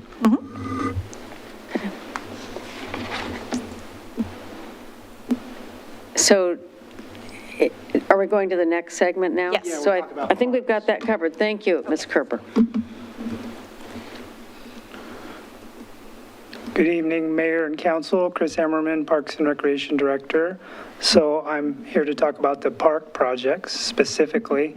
So those projects on that list came from extensive community engagement going back to the 2018 comprehensive plan. And then the Parks Bond Task Force was appointed by Council in 2019 to prioritize those park projects. And then that task force park project priority list was all teed up and ready to go to Council in early 2020. And then we all know what else happened in early 2020. We had the worldwide pandemic, and that project was forced to pause. Real quick, Councilor Linville, I don't know if she wanted to talk about facilities, but she gave you a thumbs up, so I think she wants to talk, Mayor. Oh, you're okay? Go ahead. Actually, I think I'll wait until Chris is finished, but I would like to make a comment, so if I could do that, that would be great. You mean after he finishes? Sure. Let him go ahead and do that. Okay, thank you. So this is just the kind of the process and identifying the steps. And again, extensive community engagement. I believe there were 6 meetings of that task force, 20 community members, and they got all the way to almost the finish line. And we're basically, again, ready to present that list to Council. And so fast forwarding from that point in time to today, some of the list has been refined a bit. Some of the projects have been completed. Some projects are currently in the pipeline. And then there are some smaller projects that may not be on that list that we think we can pick away at, as Keith pointed out, with either SDCs or general funds. And then the rest of the projects that are on the list are adjusted to reflect current day cost estimates. And then, so briefly, just digging into the list from a very high level, it was, you know, that task force kind of wanted to create a package that would basically give provide something for everyone in the community. So you can see they're scattered around from, you know, our main parks, Memorial Park and Boone's Ferry, and then basically all across town. And there's some other ones that were additional, which I'll get to.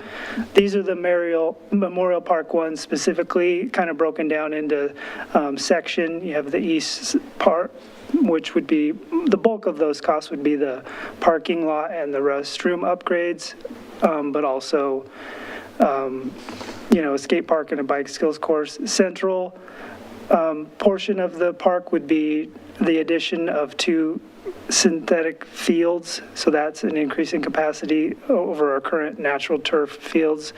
It would provide lighting and some other upgrades, parking lot as well. The ball field restrooms has already been done, so that portion would just be concessions. Additional sport courts, and I've just listed out the myriad of sports courts, not really detailed as far as how many and what type, but that was in that package. River access and all the costs that are associated with that, and then some maintenance facility upgrades. Again, this is Boone's Ferry Park, and just, again, detailing those projects based on the planning and the priorities, but river access, east portion included a dog park, a bike skills course, restroom, parking, central, a lot of the same amenities, a playground, restroom upgrade, the tea house, updates to that, soft surface trails and parking to the north of the park, or on the north side of the park. And then on the west side, improvements. This doesn't include the bridge itself, but improvements to the landing area and trails and parking on that side. So, and then this is a big project on the list, advanced road sports fields. We continue to get a lot of pressure on our sports fields from community members, and just, we haven't added sports fields in a long time, so that's continued pressure as we continue to grow. Community scale skate park was also on that list. A 15,000 square foot park located just across the street to the north of us. And then there were additional projects of natural resource protection and management, neighborhood park improvements, various, and then the Charbonneau sidewalk repair. There was one that was a repair and replace, and then one that was actually extending a pathway where there is not currently pathway. So that's just kind of very quick overview of the projects and the process that got us to bring those projects forward. Thank you. Great summary. So let's go to Councilor Linville. So I guess before I make my comments, I guess the question is for Keith. Is there another part of this that has more projects that are not funded? Because if so, then I'll wait and make my comments. No, that's it. At the end. That's it for tonight. We were just doing parks and facilities. But are there more to present at another time? No. Okay. No. Then here's my thought. First of all, I mean, the list it's mind-boggling how much it is, and I know that there was just significant amount of community input, as well as development of master planning that has gone into this. My concern is, obviously, it never got to council because of COVID, and so I'm wondering at this point, we were looking at a project that began in 2018, which is 5 years now, 5 years on the shelf, even though it has gone through some steps in between that. And I was thinking about our retreat, and I know that there were some additions of issues and priorities that came out of the retreat, and all of those things just continue to add to the enormous amount. But I'm wondering if not outside of maybe Council President Ackerval, if all of those projects aren't to a degree obligating us or at least providing us with some foundation of where we are, that was begun several councils ago. And is it not wise and incumbent upon us to really kind of figure out, are those still our priorities at this point? And I think we need to step back and look at least what this council has identified in our retreat and make sure that those things get included. And then we need to somehow go back and look at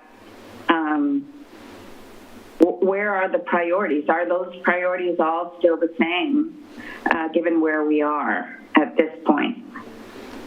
So. Thank you. And maybe before so we have your question, and I want to ask some other questions of the city manager and so forth, but let's hear from the other councilors first. It is a really big list, and I know that everybody's worked really hard on it for a long time, that there's been master planning.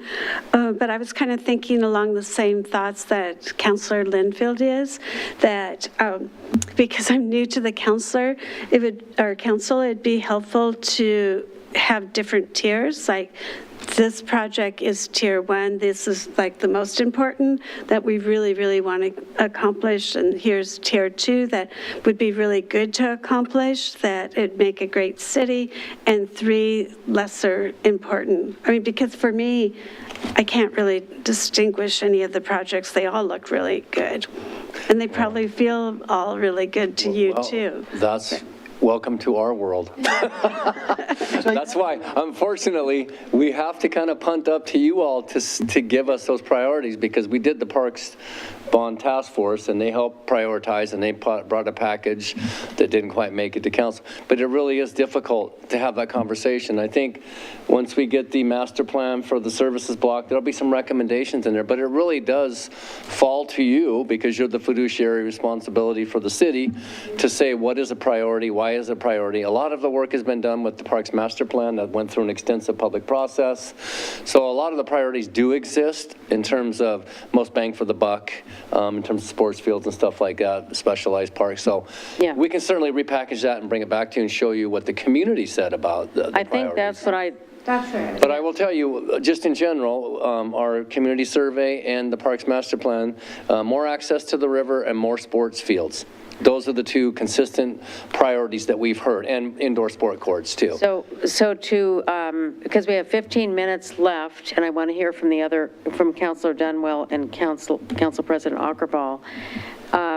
I think that we should definitely have a presentation of the Parks Master Plan, and I remember talking about that. I was not on council at that time either, but it's very important to have a presentation that talks about, based on the community input and all of the activities. Let's hear about all the open houses, the process. There are some things that did not make it onto that priority list. So there are many more things that people wanted that you'll hear people ask about. And there's a reason they're not on the list. So I think that I would like to go through that process. And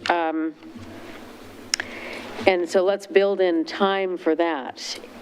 We have time. Okay. Chris can, I mean, you can even we could even go through your Parks and Rec board to say, here's the direction we got from council, and we could provide that additional filter, have the Parks and Rec board go through that plan and say, here's what we think should be the highest priorities. So I think that's something that we could easily do as a staff. Yeah. Yeah, I'm in agreement with I would appreciate that, because what may have been the community priorities 5 years ago may or may not be the same priorities today. And they may be. Some things we But I'd hear love- a lot about continually, but I think all of that I'd like to hear what tabulate what we've been hearing, and if the council feels like we need to do some open house where people can come in and put dots on things or something like that, maybe the council want to do that. Councilor Dunwell. I'm in agreement with the other counselors. 5 years is a long time. Particularly because our city has changed so much during those 5 years.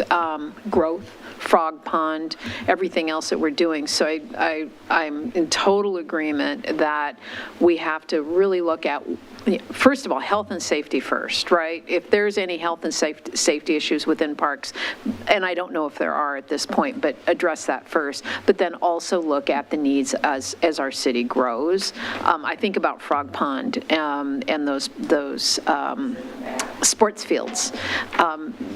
There's a specific need, and I think Councilor Akval, you actually mentioned in an earlier council work session about the importance of funding some of those parks in Frog Pond and making sure that that's a priority, because a lot of the individuals who moved to this community were told that that was an expectation, that they would have a park, and so we have to make sure that that's funded. Okay, thank you. And so that we have 10 minutes between the meetings, which I think we could really use, could we close with Council President Akval? Sure, I'll go quick here. I feel like I'm hearing from my fellow council members that there's interest in looking at this deeper and continuing on with it, and I'm very glad to hear that, because I think the biggest miss would be as if we didn't do anything, because I do think that there's an expectation from our community members that contributed to all of these master plans and gave feedback and showed up at the open houses and participated, that we would continue with that work. And there has been a number of years that have passed, and some of those, master plans have been put together, and some of that was the timing with the pandemic, and we cannot control when pandemics happen, right? We all had to pivot in multiple ways over the last couple years, but I would like to see what the appetite is within our community to make some moves towards some of these significant projects, because otherwise I think they will just sit on a shelf, and we will lose some of the trust from our community who gave their feedback, initially looking at what is the right fit for our community. So I'm glad to hear that we can continue in that discussion and look at what the possibilities might be for Wilsonville in the near future. Thank you. Does that give you what you need? Yeah, and I think I can work with Gina and Chris to craft some language for that council goal that was kind of left hanging in the air. Okay, just thank you. based on the dialogue tonight. And then you can let me know if we hit the mark. So with that, we will adjourn the work session, and we'll re-adjourn for our regular meeting at 7 o'clock. Hey,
Good evening. I'm calling to order a meeting of the Wilsonville City Council for our regular meeting on March 20th at 7:01 p.m. And I'll start by asking the city recorder to call the roll. Counselor Linville. Present. Counselor Berry. Present. Council President Ockervall. Here. Counselor Dunwell. Here. Mayor Fitzgerald. Here. Will everyone please stand and join us in the Pledge of Allegiance?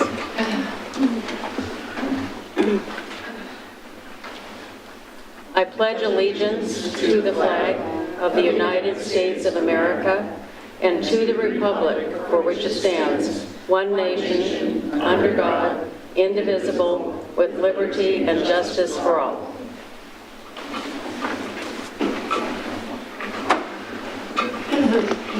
Council President Ockervall, may I have a motion to approve the following order of agenda?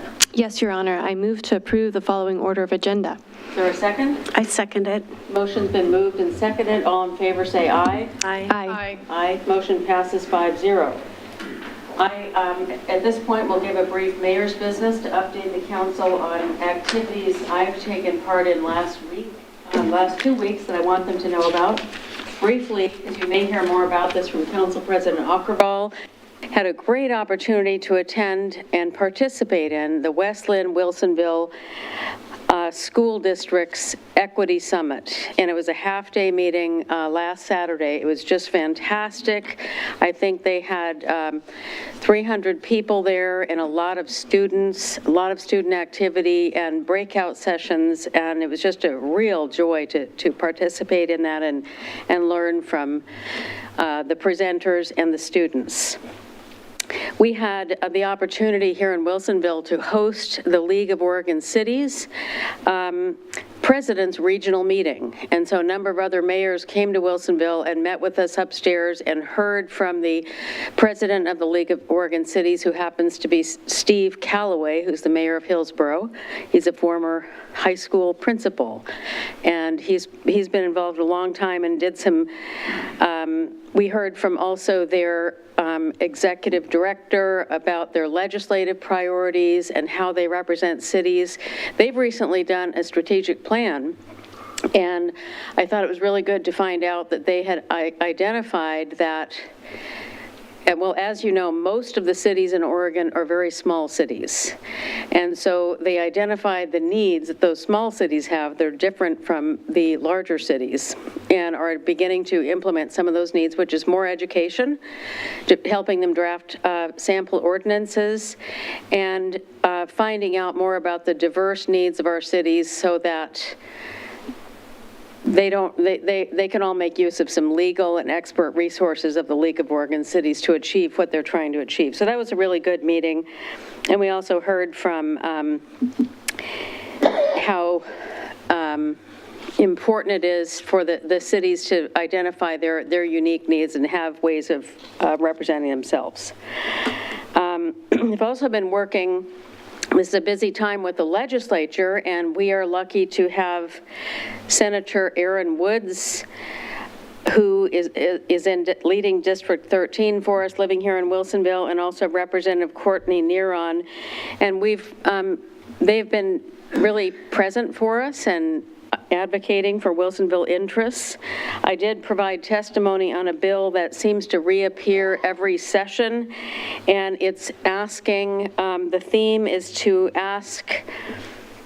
force local governments, basically, to take into their city land, their city limits, to expand their city limits outside of the urban growth boundary and outside of any city plans that have been underway. And I testified on that bill today, and we find that we really feel it's preemptive of the community's rights and aspirations. The idea is to, increase the housing production in the state, which we definitely need. But cities like Wilsonville have a lot of housing underway. We have 1,500 to 1,800 houses planned at Frog Pond East and South, and we have our town center planned and poised. And if we were to suddenly be asked to pop out of our urban growth boundary and develop a big section of workforce housing, as they call it, we would also have to develop the streets and the sewer and the water. So those things are before the legislature, and we are advocating for Wilsonville's interests, and we think that with some support for the kind of building that we want to do and get it moving faster within our urban growth boundary, we can really help the state with their goals. Our next city council meeting is April 3rd. And I also wanted to let you know that we have scheduled the State of the City address for April 17th. At City Council Hall at 7 p.m., and that's something that the mayor does every year in the spring to outline some of the council goals and where we're going. So I hope to see you all back here on the 17th. We'll have a really good show. And spring break is coming up, so I hope that everyone who has the opportunity for a break next week gets some good weather and enjoys our parks or places in distant lands if that's where you're going. So that brings us to our communications section of the agenda, but we don't have anyone planned to present, is that right? Okay, so that brings us to community input and citizen input and community announcements. I'm going to read this segment here, which we always read when we have somebody planning to present. This is an opportunity for visitors to address the City Council on items not on the agenda. It's also a time to address items that are on the agenda but are not scheduled for a public hearing. Staff and City Council will make every effort to respond to questions raised during citizens' input before tonight's meeting ends, or as quickly as possible thereafter if it's something they need to go research and get other information. So we ask everyone to help us and abide by our 3-minute limit. And with that, I'm just going to take a brief moment to look at the cards I got, because I didn't have a chance to see them.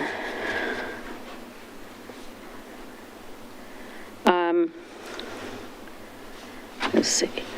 Okay. Why don't we start with Steve Van Wechtel, who's talking about, I'm not sure I have the subject, PR visit, I think it is. So if you'd like to come to the podium here, and we have your address on file, so you don't have to relate that, but I see you are and know you're a resident of Wilsonville. Right. Thank you. Thank you, and greetings to the City Council from the Wilsonville Boones Ferry Historical Society, and I am Steve Van Wechel, and I live down in Old Town. We are here today on a general PR visit to communicate that we are alive and doing fine, and to express appreciation to the city for years of wonderful support that the city has provided to the society. Also, we wanted to make a particular note of an anniversary that we missed last year. We have a sign over here, so that at least we would like to mention the semi-sepcentennial anniversary +1. That 21-letter monster word is the official title for 175th anniversary, and 2023 is the 175th anniversary +1 of Alfonso Boone officially establishing the community of Boone's Landing, which of course eventually became Wilsonville. And back on March 7th, 1997, the City Council passed a proclamation proclaiming the 150th anniversary back when, so I have a copy of that as well. So we thought it was just appropriate to come back and mention it on the 175th anniversary. Going on to other things, over the last few years, we have used the Metro Community Enhancement Grants to organize our historical collection. We're now getting pretty well along with identifying what is in the collection, assigning every item a catalog number, and entering everything into a database called Past Perfect, which is a National Museum Standard software, which itself was purchased through one of our recent CEP grants. One further point, we have just finished a host of having a bunch of VHS tapes digitized, and we're now in the process. Our next step is trying to figure out how we can make use of the wonderful information on them. We also know that the month of May, the Society will be displaying our newly enlarged photographs on the art wall next to the computers in the library. Money for these also came from a CPE grant. Additionally, during the month of May, other photos and some of our artifacts will be presented in the display case in the front lobby of the library. And don't forget the ongoing history wall with still more photos of our collection in the southeast corner of the library. They're up all the time. We'd like to extend a warm invitation for each of you to come visit the library during May and see our various displays. For the future, the two goals we're beginning to target are, number one, doing a strategic planning process to help guide us where we go from this point, and two, finding a permanent home and means of ongoingly making our collection available to the public. Finally, I'd like to thank publicly all of the library staff over at the library for their wonderful support and assistance over the years, and to acknowledge the 7 or 8 society members that took their time out tonight to come down here and support the effort. I'd be happy to answer any questions. Thank you. You nailed it. I timed Should it. have a special prize for 1 second over. So thank you, Steve, and members of the Historical Society, and I'm one of them now, so I think all of us are, so it's wonderful. I see your ranks have been growing. Yes. Councilors, do you have any questions? Okay. Just thank you. I've been to the library and I've seen the displays, and it's important to remember the fabric of where we came from to remind us of where we can go. So thank you. And we have about 14 new enlargements that have not been displayed anywhere yet that's going up on that art wall. And then we'll have that entire display case during the whole month as well. So there's a lot of new stuff that hasn't been displayed. Well, thank you. I'm going to ask the city manager to remind us to go visit there. I'm sure we will, so that we can be ready in May and say that we've seen it. Right. So thank you very much. Appreciate all of your work. Thank you, and thank you for your time. Okay, so I have a couple different subjects left, and I think I will group them, and I've got a couple of people, I think, with comments on the work we did at our work session that we're continuing to do on what we call the prohibited camping code amendment, or work on that. But I'd like to, before we start, since there was a lot of talk and work done in the first couple of hours here, I'd like to ask our city attorney to summarize what we just did. Sure. Thank you, Mayor. And for members of the community who weren't able to attend the work session, it will be available both on our Let's Talk Wilsonville project page that is covering prohibited camping, and also available on our YouTube page and via our website. So as a quick brief background of why we're doing this project, back in 2019, the Ninth Circuit Court of Appeals, which covers Oregon, issued a decision called Martin v. Boise that basically said that jurisdictions that don't have enough shelter beds cannot outright ban camping. And we don't have enough shelter beds, and we did have an outright ban on camping. At that point in time, Wilsonville stopped citing people for prohibited camping because we would be in violation of federal law. Fast forward, the state of Oregon in 2021 passed a mandate codifying in state law that Martin v. Boise decision. So now not only is it a federal requirement under some federal case law, it is a state law. What's changed with that state law that we didn't have before is that starting July 1, 2023, any jurisdiction that has not updated its code when you have an outright ban can be sued, regardless of our enforcement or not. So if we do not do an amendment to our code to adopt objectively reasonable time, place, and manner regulations, it opens us up to a lawsuit starting on July 1. This is true of every city in Oregon, and every city either needs to do this work or is subject to potentially being sued. So today was the first day that, despite having many work sessions to talk about sort of the policy underpinnings of this, today was the first day that council looked at potential code revisions.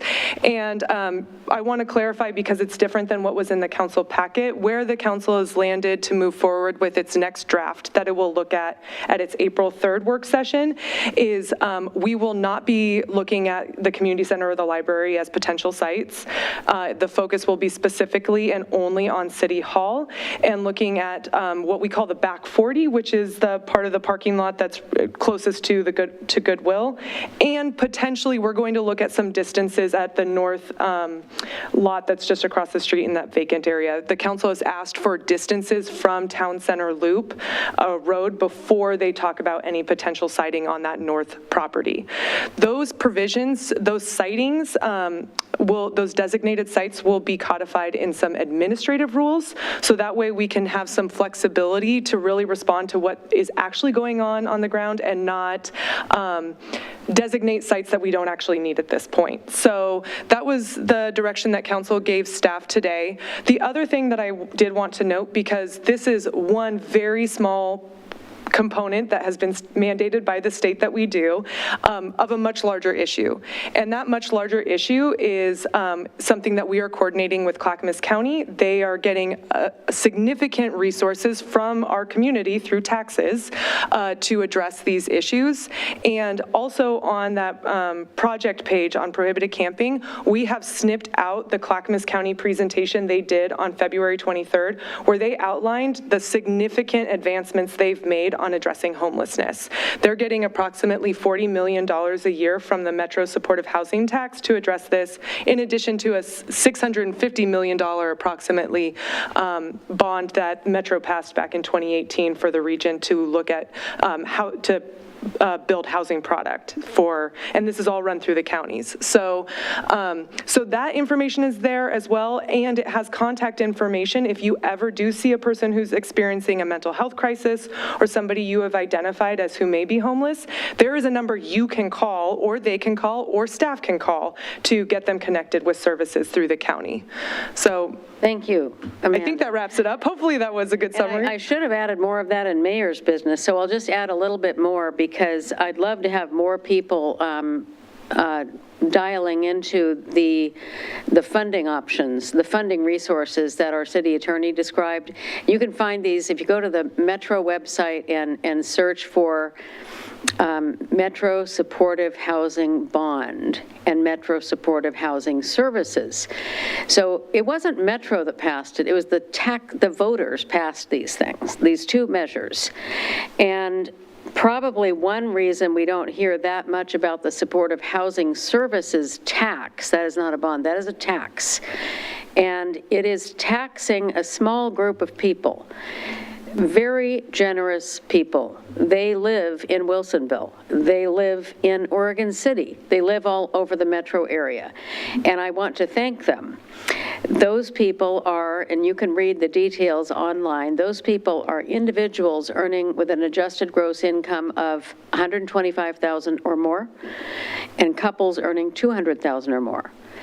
If they make the amount they make over those amounts, so let's say somebody is making their adjusted gross income, a single person, is $126,000. They would be taxed 1% on that $1,000 over the $125,000. And that tax that the voters passed is a 10-year period. 2 years of that have already lapsed. And so there's 8 years ahead. And if the voters decide, hopefully they don't need to, but if the voters decide to renew that, it would continue further. But right now it goes for about another 8 years.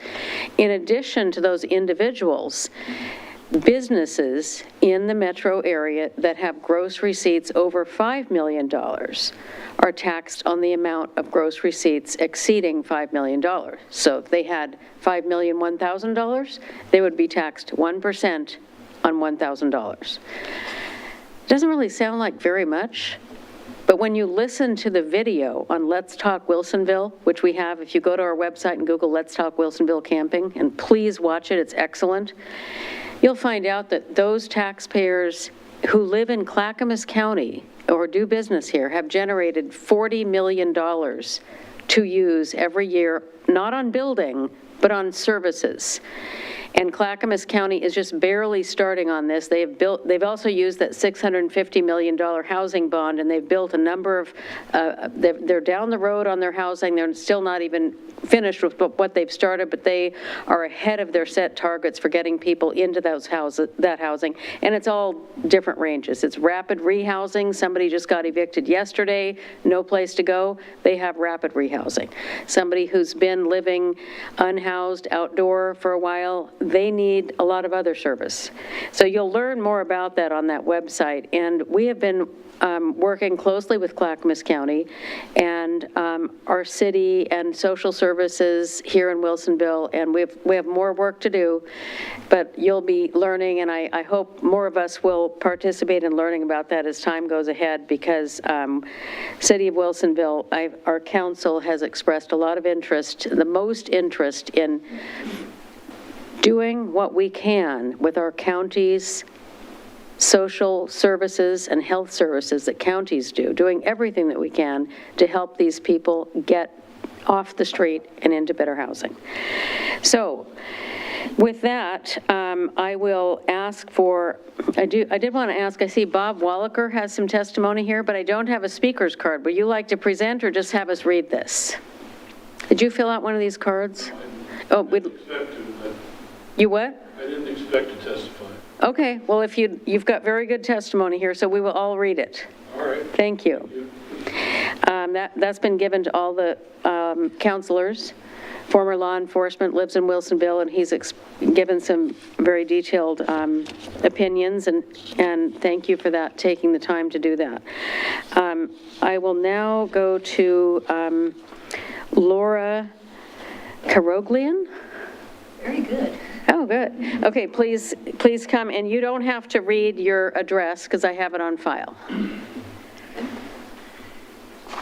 For the record, my name is Laura Carolian. I'm a Wilsonville resident, and I didn't come so much to present, but to ask some questions, just so you kind of have an idea. I feel like I'm not the only one that has some of these concerns related to the camping code.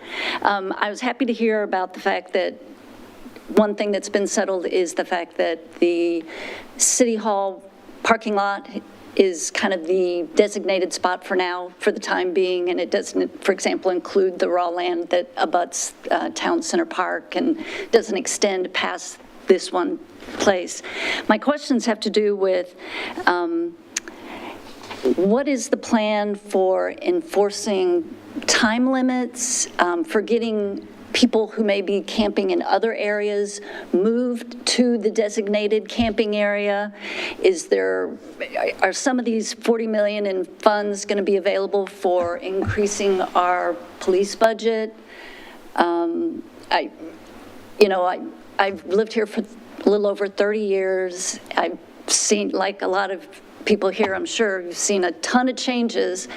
And unfortunately, some of the changes I've seen in the last few years, I've not been too thrilled about. I'm a frequent walker, and I see people who are camping in parks, and then they move to another park, and they go over there, and they're hopping around. I mean, there was somebody right in front of the dollar store the other day in a tent. I mean, it's kind of frightening, and I think it affects everybody's, including the individual's health, safety concerns, and it's not something that I want to see in my community. It has me concerned, and so for lots of reasons, not the least of which, a lot of people, myself included, one of our biggest assets is our home, and you worry about how that affects the values of our home as well. So a lot of issues there. I'm running out of time, so I'm just going to real quickly have one more question regarding tolls.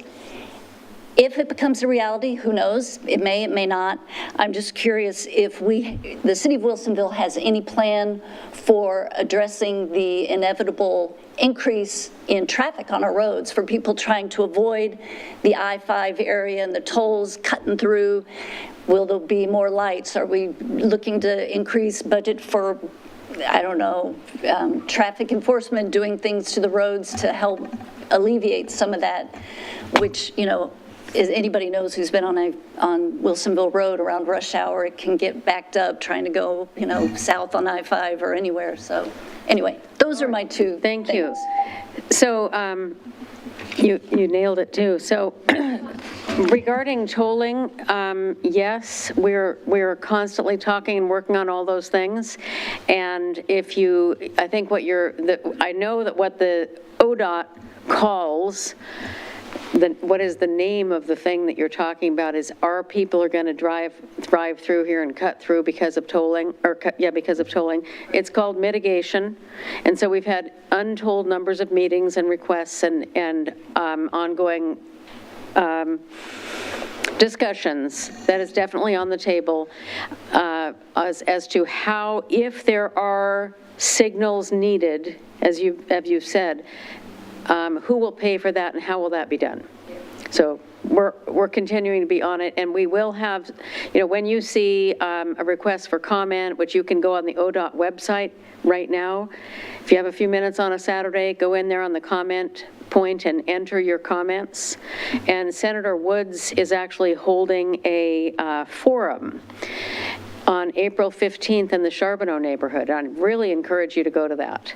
So I'm not sure if I covered all of that on tolling, but none of the hard and firm answers are out there, but we're working on it. We're also working on, we have a bill before the legislature asking them to allow some kind of exemption for the people who live in the Charbonneau neighborhood who probably need to go to the grocery store at some point, and they shouldn't be charged a toll to do that, and all of those. So we're working on it. And if you go to this seminar, you will have a chance to, or this forum, to actually hear more from ODOT people. And then regarding the camping, I think how will we enforce it and all of those things, that's part of our code, and you'll be hearing more about it. So we're continuing to work on that. Would it be fair to just wait to see what we write up in the notes from tonight? Well, some of the discussion that you had regarding rules and stuff, we did discuss that a little bit tonight, but that's going to be ongoing work. It's a multi-department disciplinary thing that we have to go through and talk about: trash removal, rule enforcement, law enforcement. So yes, there's going to be a whole host of rules and regulations that we have to put in place. The discussion right now is we have to be in compliance with these state laws and these federal court rulings. So that's our first order of business, is figuring out where to put it. Because if we don't designate a site, then we basically would have to allow camping everywhere, which is what the community doesn't want, council doesn't want, and staff doesn't want, because we only have limited resources. So the long and the short of it is, where you're seeing people camp right now, the whole goal is to get them to go to this site that we're talking about at City Hall, because if we don't have that site, we can't ask them to move to this site. And plus, it gets back to what the mayor talked about. We need to get folks that want help, the help that they need. And there's lots of help out there right now, so that's the goal. Have we had access to any of the funds for? You know what, we can't have a conversation offline. I was trying to respond to your questions. I would love to connect with you though, and I will, somebody in the back room, ask them, Gina, could you provide her with my cell phone number? And if you would like to call me tomorrow, I would be happy to talk to you and answer as many questions as I can. Okay, and several more work sessions where we're continuing to work on these things. And so thank you. That brings me to Bob Milano. Is he still here? Oh, okay. Go ahead. Bob Milano, if you... Yes, Madam Mayor and ladies councils, thank you very much. I learned a lot in the work session this evening at 5 o'clock. I took a break, ran home to have dinner, and then signed on to Zoom. Some of the questions that I have were just covered by the previous speaker. I think it might be a little naive of us, of the council even, to think that unhomed campers are going to be overjoyed by being in the designated areas. I know you guys have worked really hard on this, and you've done a wonderful job. It's a monumental task, and it's multi-pronged. One of the things I didn't hear about, I heard a lot about enforcing the parked or vehicle type campers. I didn't hear much about the tent type campers.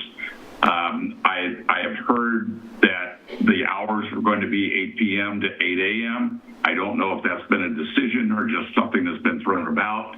And I'm just curious, excuse me, I know about the 72-hour rule, but will the tent campers and the vehicle campers be extended those 72-hour limits to stay in place? Okay, so I think we've just got one question. Do you want to answer that now as far as what we know? Sure, Mayor. So for the enforcement of non-vehicle camping, it's the same as vehicle camping in that if they're violating any of the regulations, whether they're outside the time frame or not in a designated location, we can immediately cite them and then put up a 72-hour notice to clear out. So that would be the same for both. And right now, the draft code has a period of 9 p.m. to 7 a.m. is how it's currently drafted. And we haven't made a decision on any of these things. We can't vote in work session. Yeah. So we hear things, we object, we don't like this, we want more of that, and the staff goes back and works on it. So we've eliminated a lot of things and we've narrowed it, and there will be, can you talk about how I guess the two hearings, how this wraps up by June 30th, please? Sure. Yes, I'm happy to do that. So we will be continuing to have work sessions at our next two meetings. So both April meetings will have work sessions to continue to discuss not only the draft code, but we will be starting to put together the administrative rules to look at. And then on May 1st, we will be considering the ordinance, which that's the code, for first reading and public hearing. So that's when the public can come give comment and testimony if there's things that you like or don't like about it, or whatever your feelings are on it. That's the time to do it at the May 1st council meeting during public hearing.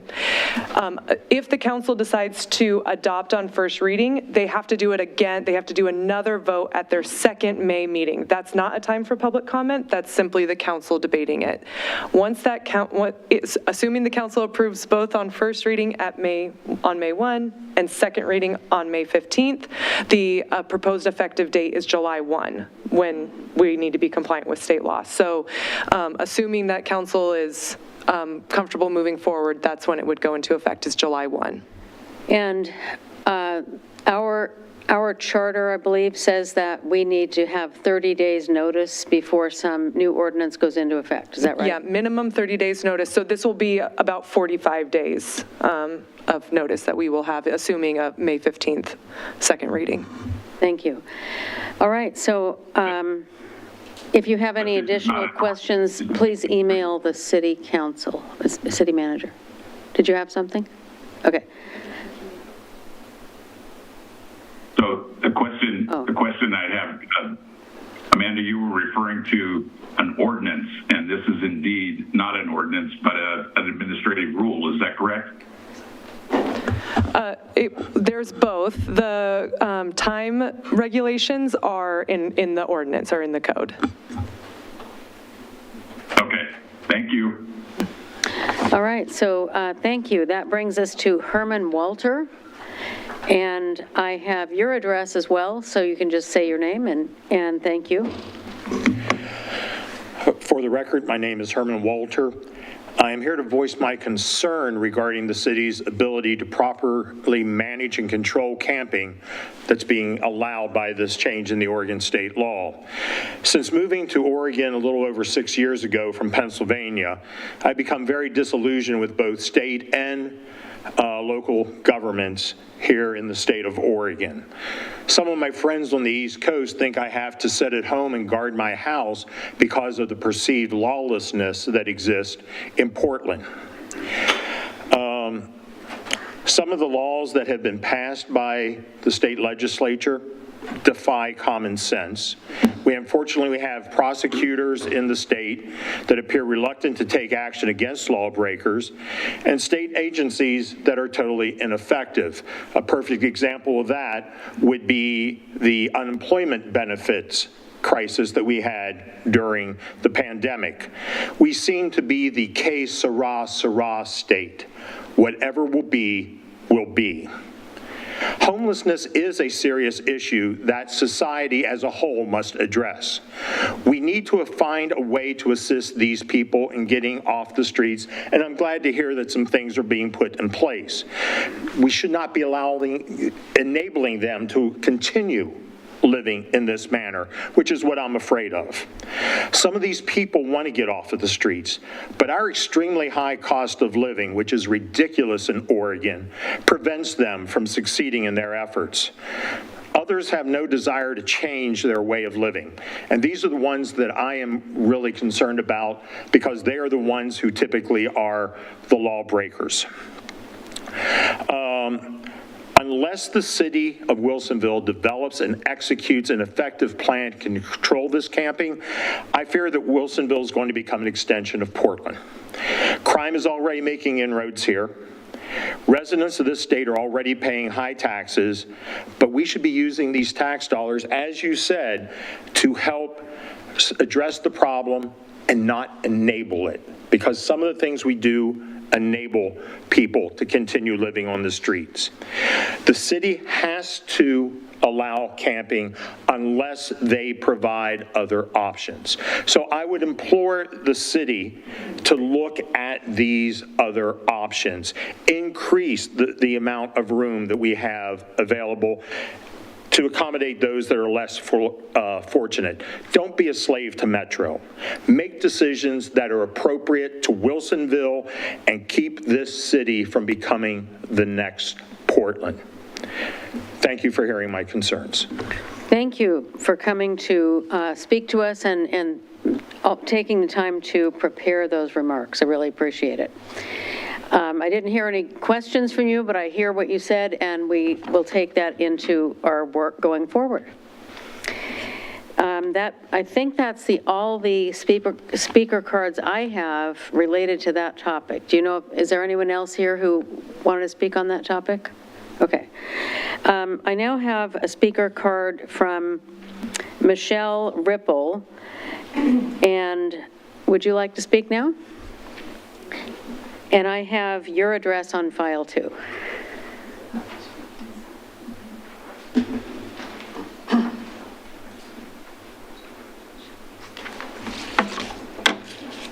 Hi. First of all, thank you for your service. I served on DRB and City Council for 9 years, so I know what a huge commitment it is. Thank you very much for being willing to do it. I'm here to ask you to consider amending Wilsonville's term limit ordinance because I'm concerned that it's really going to hurt Wilsonville. The way it's currently written, we will never have an experienced mayor or one who has the time and know-how to develop relationships with the many entities that affect Wilsonville's quality of life. The county, Metro, the state of Oregon, ODOT, and the federal government all have a say in what happens here in Wilsonville. Our past mayors had the time to gain the experience, knowledge, and relationships to make sure Wilsonville's best interest was served. Charlotte Lehan's relationship with the governor helped get Coffee Creek sited where it is instead of where Villebois is now. I'm sure most people don't realize it, but the relationship with ODOT is a big part of the reason why our I-5 interchange at Wilsonville Road doesn't look like the monstrosity at Bridgeport. That's just two things. There are so many more benefits both Charlotte and Tim Knapp brought to Wilsonville because of their experience, knowledge, and because of the relationships they built up over all the years they worked closely with those who have a say in our quality of life. Tualatin had exactly the same term limit ordinance, and they recognized the problems with it and quickly amended it before it caused irreparable damage, and we need to amend ours. Term limits should be separated for city council and mayor. These are two very different jobs. I came on the city council with an engineering degree, business experience, and 4 years of experience on DRB, and it still took me well over a year before I felt like I really knew what I was doing. As you know, but the public may not, it's not just the mechanics of Robert's Rules of Order or who does what on the city staff. Getting up to speed on the issues facing the city takes time, and there's no substitute for experience. And the position of mayor is even more complex. A person serving as mayor should have served as a city councilor before becoming mayor. And that time shouldn't count towards their term limits. Our mayor has to represent Wilsonville to all those agencies I mentioned before, and it's much too important a job to trust to someone with little or no experience.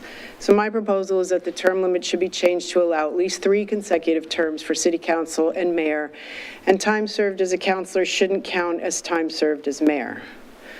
Also, one thing, an appointment to less than 4 years shouldn't count as a 4-year term. In my opinion, partial terms shouldn't count at all, but anything less certainly shouldn't be counted as a full 4-year term. That's just simple math.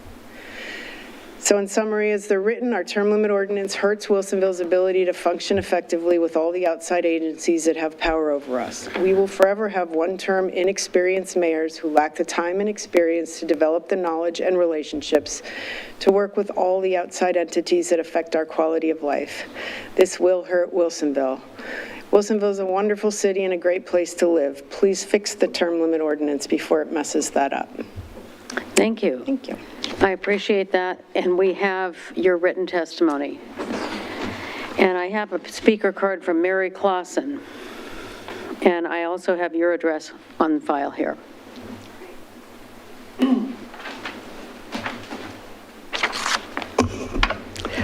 Good evening. I'm here today to address my concerns about our city's term limits measure that was passed in 2019. I believe this measure is flawed because the measure lumps the terms of city council and mayor together. Most citizens elected to city council don't serve with any intention of running for mayor. I believe the 2 positions should have separate and independent term limits, such as 3 terms each.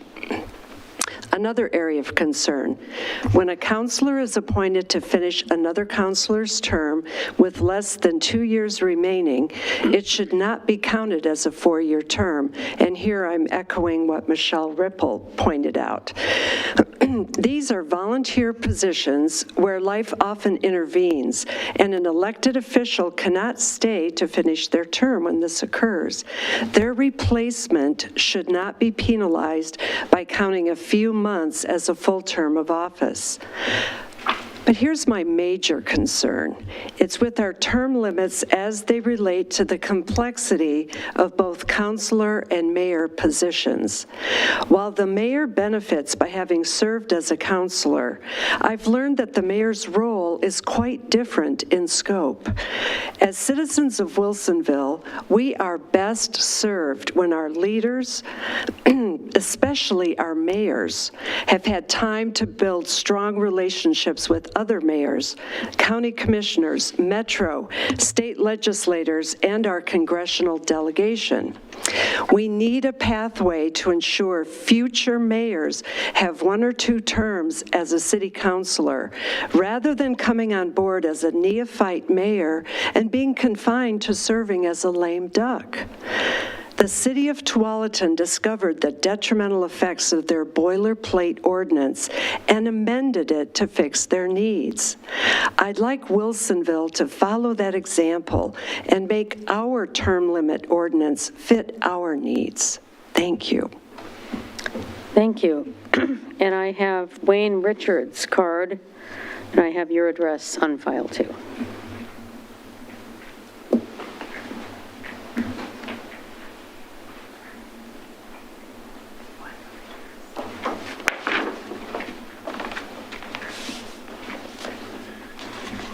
Mayor Fitzgerald, City Council, thank you for all that you do for our city, and I very much appreciate it. I have, the 2 speakers before me have covered a lot of this, but it's a start what Tualatin did. The incremental move that Tualatin did was to allow an adjustment of the term limit vote last year so that a city councilor to serve for 2 years would allow the mayor to serve for 2 years. Measure 34309 was what it was. I think it ought to be 3 years and 3 years, but that's okay. And I don't, as you probably know, because you've heard me before on this, I don't think term limits are a good idea anyway, because I can't exercise my constitutional right to vote for the person that's too experienced. You know, why would I want that? the debate seems to be how to get this on the ballot. The Wilsonville City Council, as you all know, can do it by decree. The other way is to collect 3,000 signatures. In both cases, we need to have to sell it. Finally, I've always been amazed that the hundreds of small connections, as I talked to Mayor Knapp about this, that have to be made to coordinate other city councils there were about 100 of them, little dots, little connections that he had to make and connect to make our city number one in all those 10 categories or 12 categories that we were number one in the nation. Finally, we need to have an experienced and qualified candidate at least running for office, and I think that you are, Mayor Fitzgerald, and I'd like to see you do this for 12 years, if you want to. Let the voters decide. Why should we have arbitrary term limits? And finally, I was lucky enough to have a really talented person do, like 4 or 5 years ago, a valve replacement. And I was thinking about that. And I was thinking, would I rather have a thoracic surgeon just out of internship doing the surgery, or someone with some gray hair that's done hundreds of them? That's exactly the same thing as running a huge city and organization like this. Anyway, thank you for your time. Appreciate it. Thank you. So I think that's all we have for speaker cards. Do you have anyone else on Zoom? And so just thinking about the comments made by the last few speakers, I think this is something that, again, just like the other topics, we will talk about at a future meeting. And I'd actually like to ask the city manager to start looking at how we could, one of the ways this could happen is citizens can put it on the ballot for a vote to improve the term limits, as the speaker said. The city council, I believe, also has the option to put it on the ballot.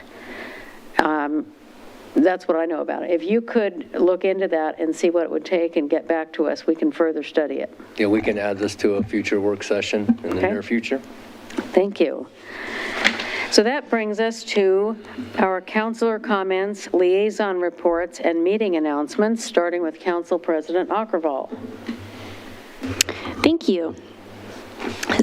Since our last meeting, I was able to attend the Equity Summit that was hosted by the Westland Wilsonville School District, as the mayor detailed earlier. And I really appreciate the opportunity to interact with some of our community members, as well as service providers in the city of Wilsonville, and students, of course. It's rare that we get these opportunities to dialogue with multiple generations and perspectives and lived experiences. And this Equity Summit that the school district has hosted has happened now, let's see, I believe for 4 or 5 years. So it's really something quite special, and I appreciated that opportunity to present, but just to be there and listen and learn from each other in our session and with the other speakers throughout the morning. I also attended the Washington County Coordinating Committee meeting last Monday, where there was a presentation on the statewide transportation improvement program, kind of an update there, as well as the West Side multimodal improvement study. So lots of talk about transportation issues in Washington County. And that work, of course, will continue. I also attended the LOC President's meeting that was held here at Wilsonville City Hall, where they covered the 5-year strategic plan for LOC, and it was an opportunity, as the mayor described, to interact with some of our neighboring communities and leadership in those communities.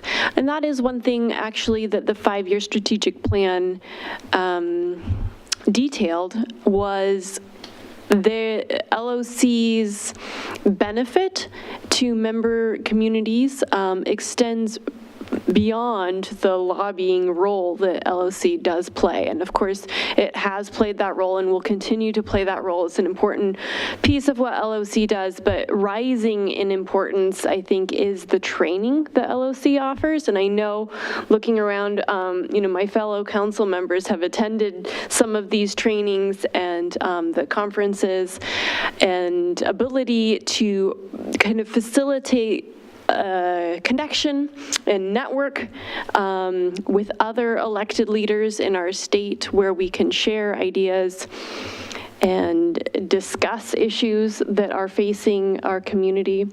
Just this evening, we've done quite a bit of discussion in our work session and hearing from our community members now about the time, place, and manner or restricted camping policies. And this is something that LOC has been providing training on and information on for many months. And I've been able to attend a number of those workshops that's been provided by LOC to kind of understand what the structure is, what the framework is that we have to work within.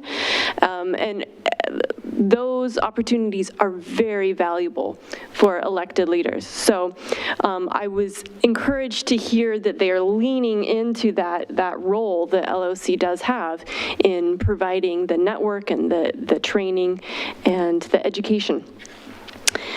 I also attended last week a WIF, Willamette Intake Facilities orientation meeting, which I believe, yes, Councilor Dunwell was also there.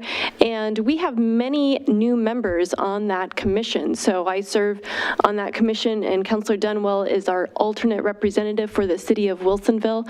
And since there have been many new members to the WIF commission, they offered an orientation that really was a great recap of how did this commission come to be, why did it come to be, what is the mission, vision, and values of the commission. And the slides that they put together were terrific, and I've requested that those be sent out to the other commission members, after our meeting, but I also would like to forward them to staff in case we ever have community members that are interested in the water intake facilities area, because it's all right there. All the information is right there in those slides, and it gives a great overview. So it'll be nice to have that new kind of documentation coming towards us. And that is it for me since our last meeting. So thank you. Thank you. Councilor Linville. Thank you, Your Honor. I wanted to just report that on the 16th of March, I attended a virtual meeting of a Greater Portland, Inc. Small Cities Consortium. It was not well attended. There was a presenter from Metro talking about urban growth boundary issues primarily, and I wanted to just call out Matt Lorenzo, who is our economic development manager, also attended that meeting. And he did really a nice job of responding, I think, to Metro's comments, and I wanted to just let the council know that he had some really good points in that there is so much time and energy put into planning and so little amount of implementation in the terms of resources to our small cities to be able to implement things that we need to do, and primarily dealing with infrastructure within our current urban growth boundaries. And he made some excellent, he was quite emphatic and did a really good job.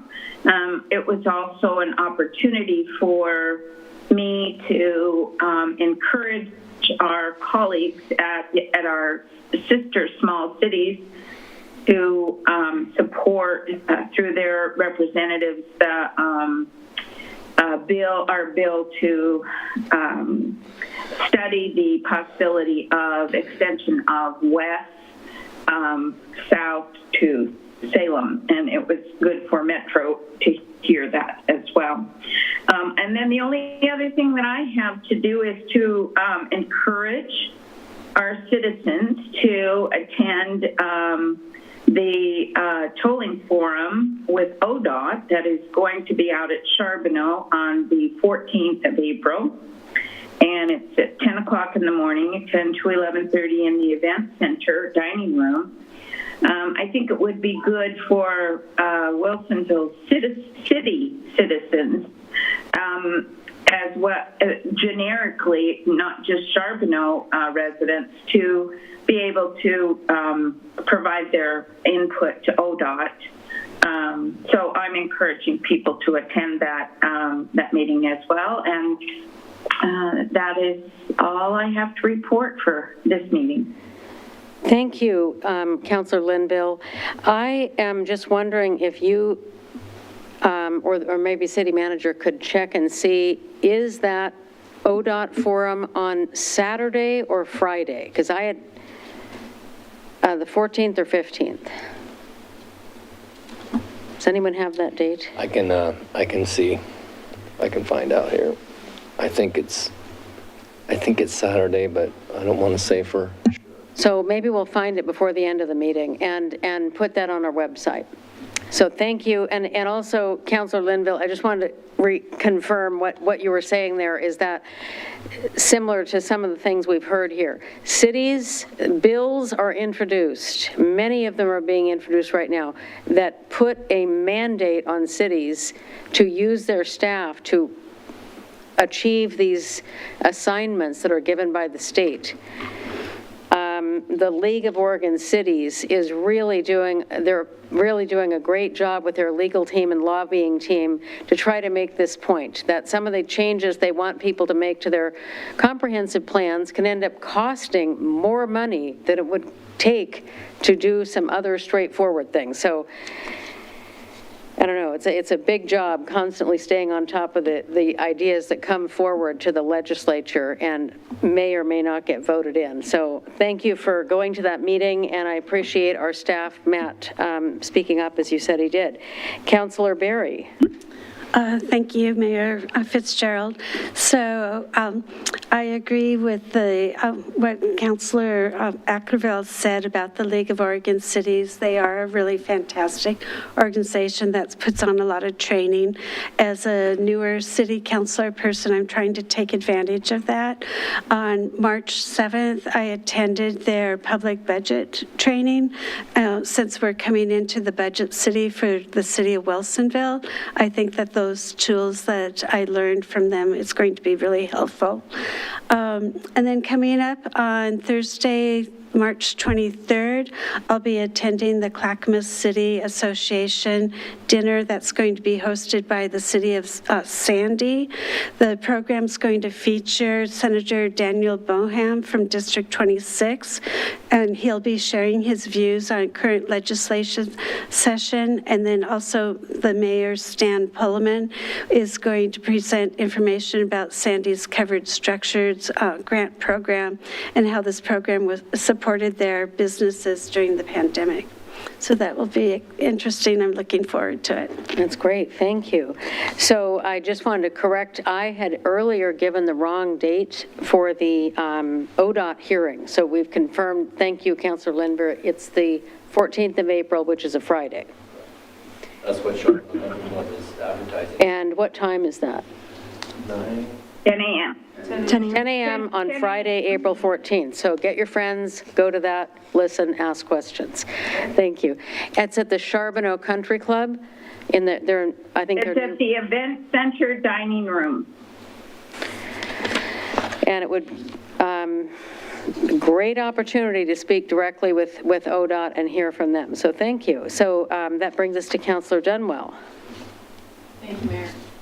On Wednesday, March 15th, I attended the French Prairie Forum, and we actually received a legislative update from Greg Leo on current bills in the Oregon legislature. Several of these bills will have a significant impact on Wilsonville if they're passed. I encourage everyone, every citizen to really pay close attention to what's happening in Salem. Without going into detail, the negative impact of several of these bills is of great concern to all of our council and our leaders also.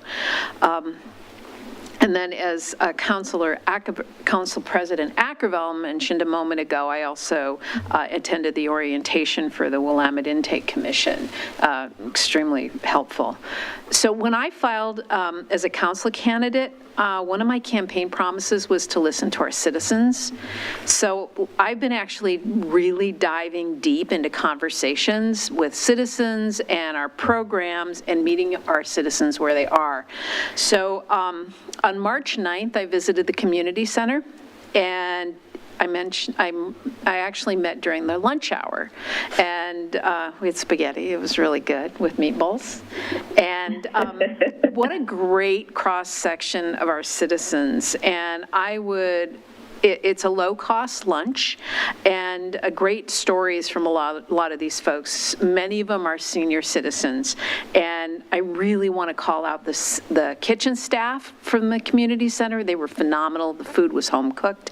And if you didn't know this, they also have a meal delivery program for our homebound citizens, which is really unique for a city like Wilsonville, and it's really helpful because they not only deliver the meals, they pay attention.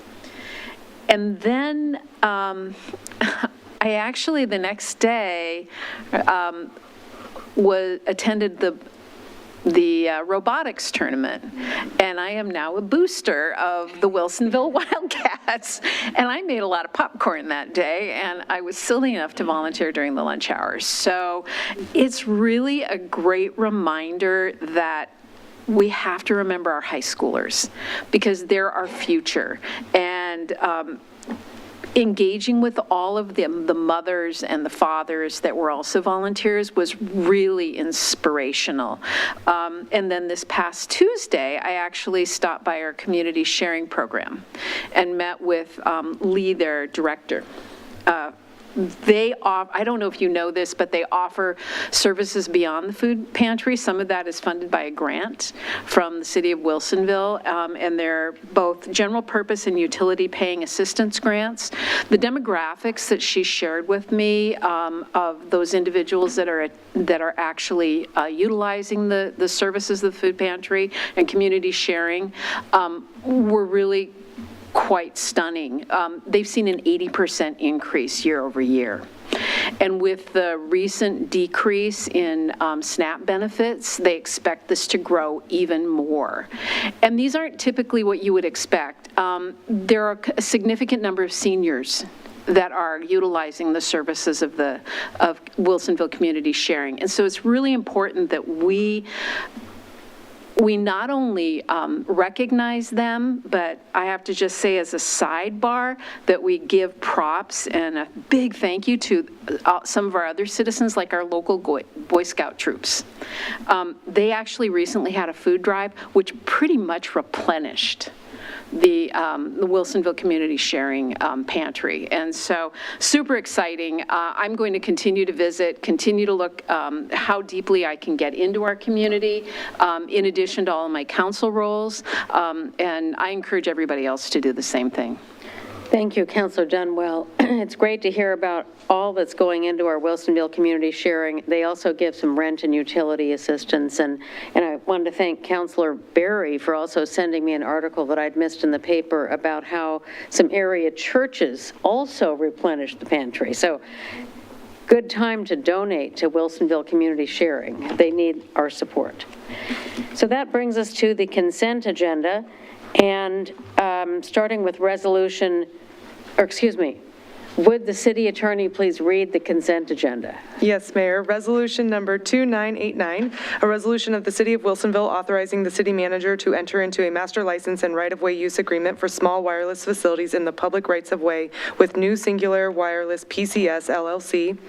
Resolution number 3035, a resolution of the City of Wilsonville authorizing the city manager to execute an intergovernmental agreement for the lending of personnel with Clackamas County when personnel are unable to get to their normal reporting location.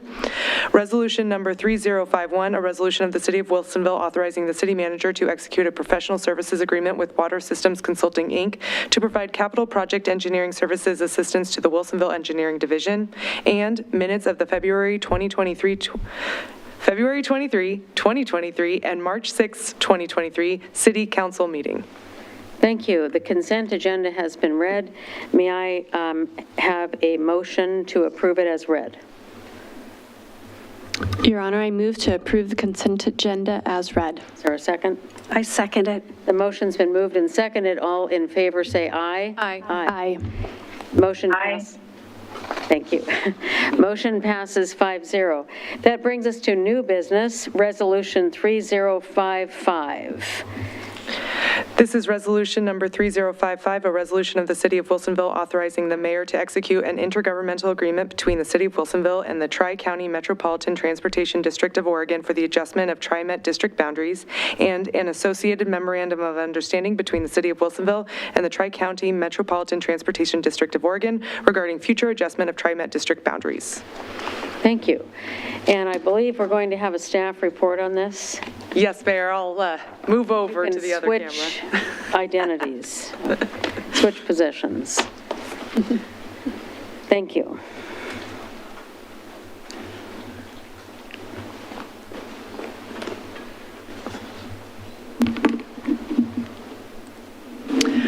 Thank you, Mayor and Council. For the record, Amanda Guile-Hinman, City Attorney. So we're here tonight to discuss Resolution number 3055, to authorize the mayor to sign an intergovernmental agreement and a memorandum of understanding with Tri-Met. Over the last several years, probably over 10 years at this point, the city has been trying to get Tri-Met to negotiate with the city regarding the current and future City of Wilsonville boundary. As the council is likely aware, Tri-Met's jurisdictional boundary extends into the current City of Wilsonville and also our urban growth boundary at Basalt Creek. So we weren't making much headway, and the city worked with our legislators to get House Bill 2666 introduced, which would be a legislative fix to the boundary. When that occurred, Tri-Met was willing to then negotiate an alternative path than legislation. We had a meeting with Tri-Met staff, city staff, and the mayor on January 9th, 2023. During that meeting, Tri-Met said that a two-pronged approach would be the alternative path to legislation. The first step would be that the Tri-Met board can adjust its boundary through a per parcel process, which does not need Wilsonville to petition to withdraw. That would cover the city, the parcels that are currently within the city limits. And then the second step for the urban growth boundary area is that the Wilsonville would submit a petition to withdraw that urban growth boundary area during the next statutorily allowed cycle, which is in 2026. In this meeting, the parties agreed that we would have two documents drafted to explain the two steps. The intergovernmental agreement for step one, which is that Tri-Met board adjusting the boundary through its own accord, and then a memorandum of understanding for step two. Tri-Met was tasked to draft these documents. The MOU was, the memorandum of understanding was instead in lieu of doing an intergovernmental agreement for that component, because we're talking about what future steps may be, and we can't bind our future, whatever the future council is, to take those steps, just as a Tri-Met cannot bind its future board to take those steps. So it was essentially outlining what we were proposing to do, not that that would actually have to be done. So while Tri-Met was supposedly drafting drafting these documents, city staff learned that TriMet under it statutorily could withdraw the entire area on its own accord. It didn't need to actually have the second step that it had discussed with us in this meeting. When we got clarification from TriMet, they clarified that rather than they couldn't do it, they believed their board wouldn't do it. And so that's why they were suggesting the two-step approach. TriMet initially drafted an intergovernmental agreement, but neglected to draft the memorandum of understanding, despite the fact that these need to be contemporaneously executed as a representation of the global settlement regarding the jurisdictional boundaries that are part of the House Bill 2666. So city staff went ahead and revised the intergovernmental agreement that was drafted by TriMet and drafted a companion memorandum of understanding.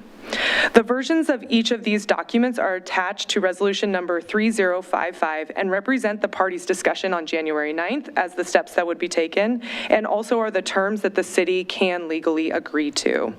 So with that, staff's happy to answer any questions that you have about the agreements, the negotiations, or the resolution more generally. Thank you. Councilors?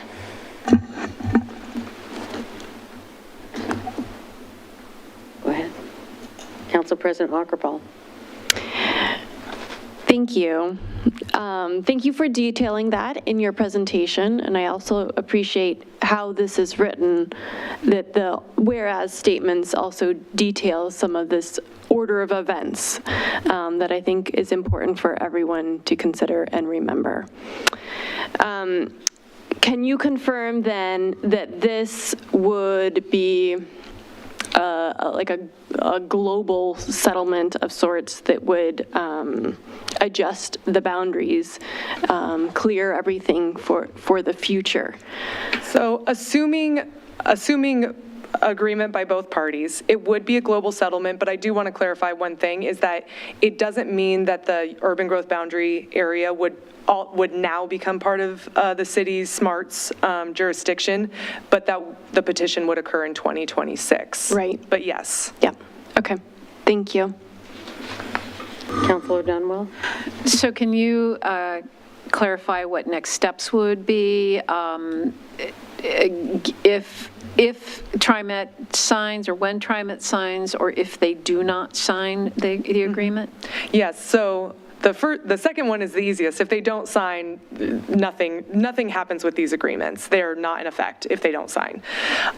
If they do sign, then the next step under the intergovernmental agreement is at their next council, or at their next board meeting following the signing, is they would pass an ordinance to withdraw the lands that are within the city boundaries.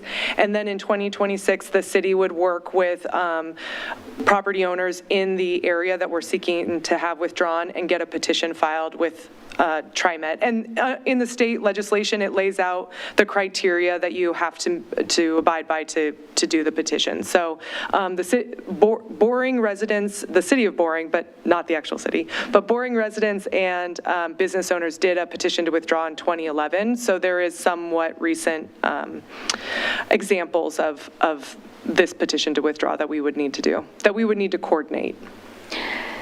Thank you. I wanted to just go at, I don't know, we've got a lot of detail on all of the steps in this material. One of the most important things about this is we are the only city in the metropolitan area adjoining the metro area that has its own transit system. The only one. Why is that? Well, when TriMet came into existence, there was by the way, TriMet is funded by a payroll tax on the businesses that exist in its region.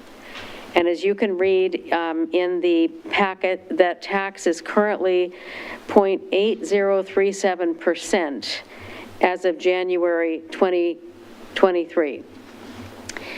Years ago, 30-some years ago, the Chamber of Commerce in Wilsonville identified that all of these businesses were paying, whatever the rate was then, but they were getting minimal to no service, very limited service.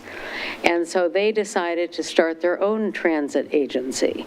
I was not living here then, but apparently then they later heard from TriMet that if it doesn't become a more full-fledged transit agency, there might be a way they could come back in.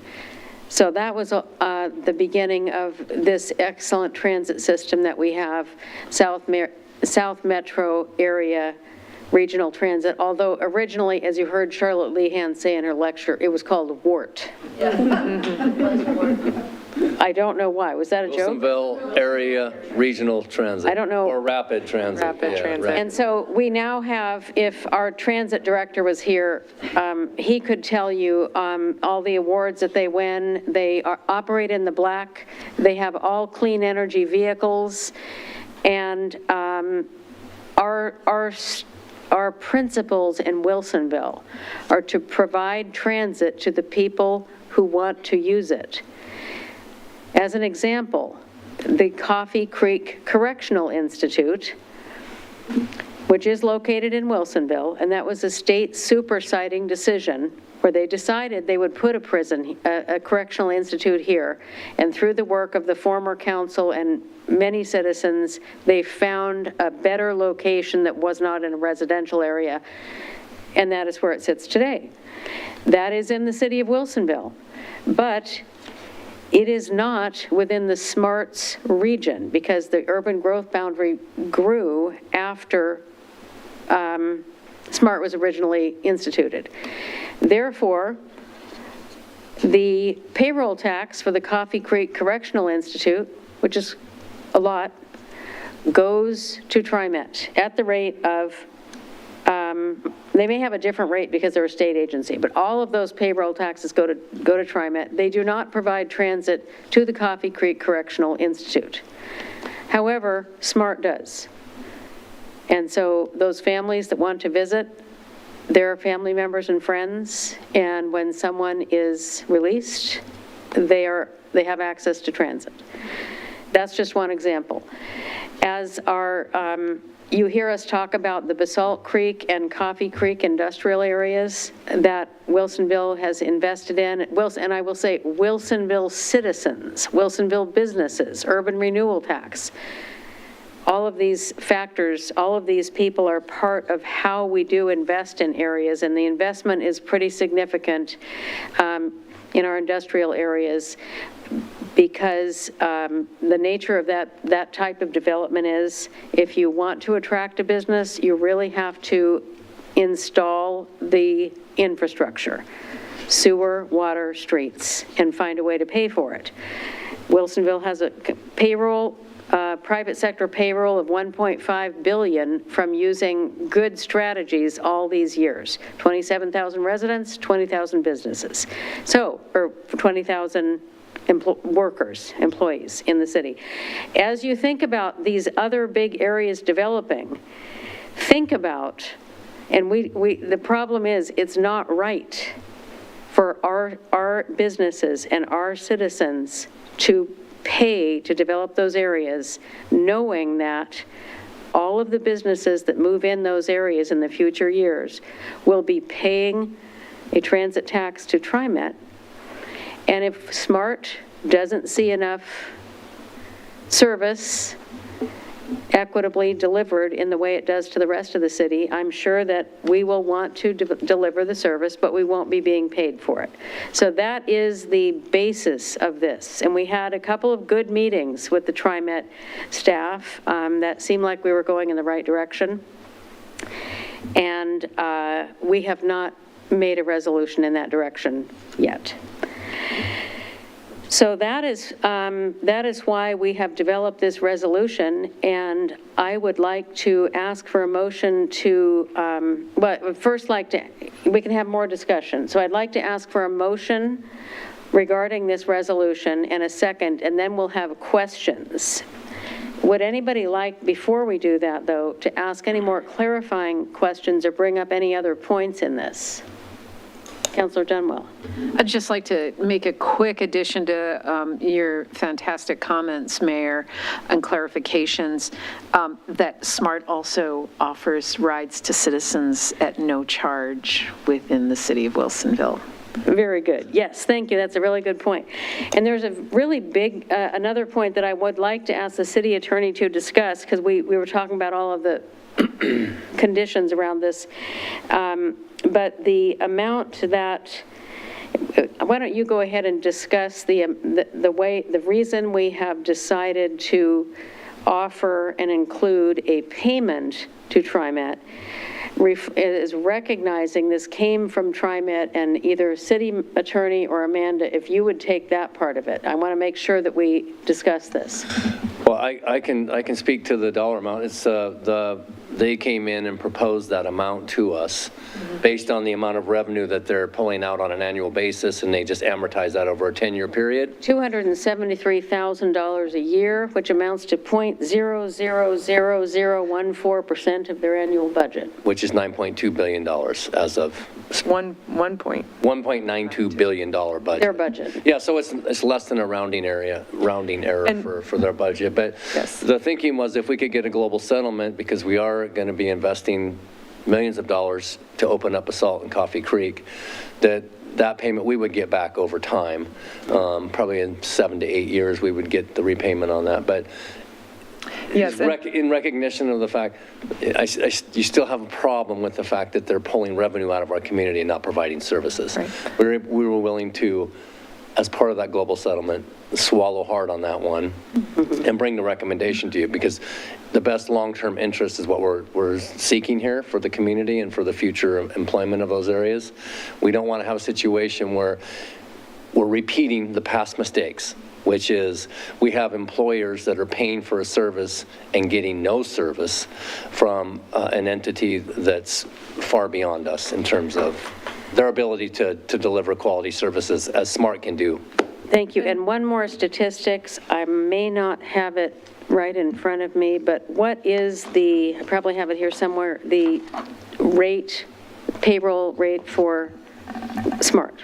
Is 0.05 or 0.508 or something like that. And one more thing I just wanted to note about the payment to TriMet is, while it is true that they are inequitably collecting that money right now and not providing service, one of the things that the statute does say is whenever they adjust their boundary, they can go and adjust their rates and basically their revenue sources in response to that. Now, as the city manager pointed out, and as the mayor pointed out, the difference is minuscule, but we didn't want that to be a barrier for the board saying, we're not going to move forward with it because then we need to adjust our rates, and we don't want to spread that out amongst the rest of the other jurisdictions. We were trying to be mindful of, we're not trying to impact negatively other cities in the region. We were willing to try and make that whole. And I did find the figure. It is, the SMART rate is 0.5% of wages earned within SMART's service boundary. So this proposal is to, correct me if I'm not, the way to say it, to make the SMART boundaries coterminous with our city boundaries? Correct. Okay. That was what we were seeking to do with the legislation as well. And I do want to say that TriMet is a really important part of our region, serves a huge area, and you talk about state goals. It's the state and state government, also Wilsonville, also many individual residents and businesses have taken drastic efforts to act for climate and reduce greenhouse gases. The clean buses, the transit routes so that people can use transit to get to work. People spend, and it depends on the price of gas. You can look this up. The average cost per person to own a car has been like $9,000 to $11,000 a year, depending on what the economy is doing. Those cars are emitting emissions. Everybody doesn't need to ride transit, but it is an option. If we don't have it, they're not going to ride it. And SMART connects with all the other transit agencies in the region. So you can connect to Canby, you can go to Salem, you can connect to TriMet. We have routes that go, so we're very committed to all of our neighbors and making it possible to continue to expand on the opportunities for good transit, and the better we do, the more riders TriMet will have. We're a very, very small little poppy seed compared to TriMet, but still we're making a difference. And so with that, I would like to make Mayor, I think that Councilor Linville has her hand up. Can't see you, please. Councilor Linville. No. I know. Thank you, Your Honor. Thank you for making giving that background, and to our city attorney for distilling all of that information. I think, from my opinion, I think we have two obligations. One is we have an obligation to our businesses and to future businesses that will be unfairly paying for service, not only that is not being provided, but at a higher level than our other businesses in the rest of our city pay for SMART service. The other is, I think it is also incumbent upon us as the city council to try as hard as we can to get some equity for our SMART services as well, so that it is not taxpayer money that is having to pay for service being delivered in an area in which we cannot collect revenue. So I fully support this this action by the council as well. Thank you. Thank you, Councilor Linville. That is a good point, that the funding to operate SMART, where it is not collecting revenue, has to come from somewhere, and it would come from our coffers. So before I ask for a motion, any other comments? Go ahead. I was going to hold this for after the motion, though, because it's a little more discussion-y maybe, but Go ahead. Let's go for the motion. Would you like to make a motion? I would like to make a motion. I move to adopt resolution number 3055. I second it. Motion's been moved and seconded. Is there any discussion? Well, yes, there is. No, I appreciate the questions and the dialogue that we've already had on this topic. I do have to make a statement before we come to any sort of resolution on this, that I agree with the direction of this resolution, but I think it feels really unsettling that a large entity such as TriMet would demand this money to withdraw areas that they don't currently serve. I understand if we're heading towards a global settlement, because I do believe that's what's best for Wilsonville, and I have a long-term view for our community and what's best for our community. You know, we want to attract, we want to be able to attract a certain type of business to this area. We want to see it flourish. We believe that transit is part of that, so we need to get there. But this demand for the money for an area that they are not currently serving, in context with all of the events that are detailed in the whereas statements, I think it's shocking. And I think that it should not be found excusable. Thank you. That's my comments. And I will ask a question now. Thank you. I totally agree. And there is some more background to this over the last couple of years, and I didn't prepare you for this, Mr. Cosgrove, but could you talk about the terms sheet that was offered and the concept behind that we presented to TriMet, I think about 2 years ago? Yeah, there's a whole history there that's found in the whereas statements of us trying to get TriMet to the table, to have this discussion. We've always kind of felt like the little gnat that's buzzing around the horse trying to get their attention in some way and not getting the attention. And we really never got them to come to the table until we filed this legislation. So specifically on the term sheet, that was something that we, as you were aware, you were at the meeting, that their director didn't even know that we had submitted to them over a year before the meeting. So. And wasn't that intended to be a revenue neutral way to do this? Well, that's what we proposed. We just wanted, and essentially that's where we ended up with this proposal. There's just been a lot of misfires and half-turns, and even after our negotiations, we learned that some of the things that were presented at that meeting were in fact not the whole truth, nothing but the truth. So, and I'm going to err on the side that maybe they didn't know at the time, because I always like to give folks the benefit of the doubt and say that maybe they didn't know that their board could, without any action, they could just remove property tomorrow if they wanted to. That is also an option that we could ask them to do. Instead of waiting till the next round in 2026, if they really wanted to make this right, they could remove all the stuff from the UGB and from the city limits that they're currently drawing revenue on and not providing service for. They could do that with the vote of their board. But what we heard was that, yeah, they can do that, but they won't do that. And we heard that weeks after that meeting. Weeks after the meeting, correct. Councillor Berry. So I agree with what I've heard so far. I think that SMART does an excellent job servicing the city of Wilsonville. I'd like to see it extend into the future urban growth area, our services.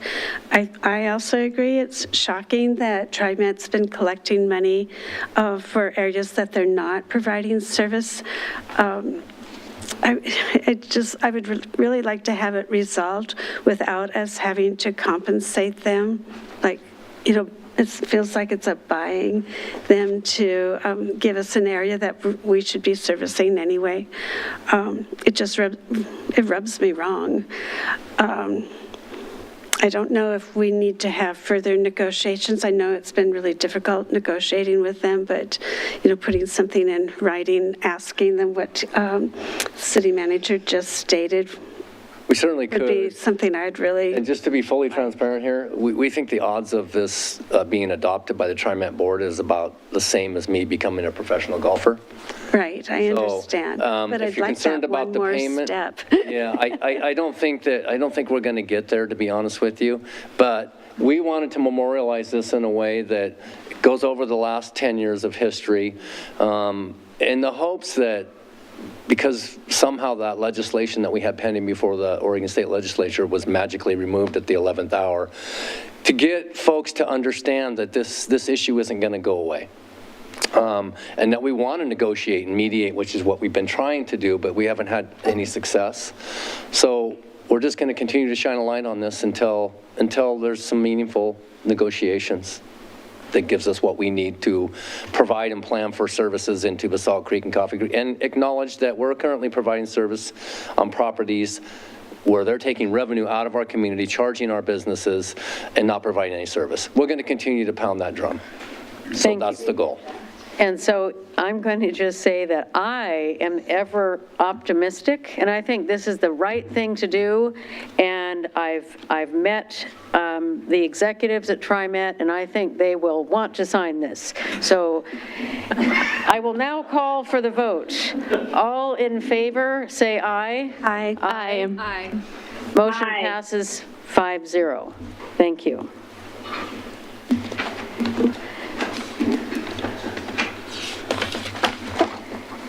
And now I get to move into the public hearing, we get to move into the public hearing for resolution number 3045, which is a legislative hearing, and I will ask the city attorney to read the resolution.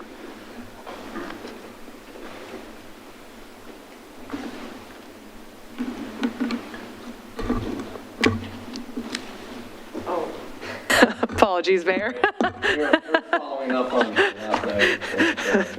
Good to take notes on what's the next step. Yes, exactly. Okay.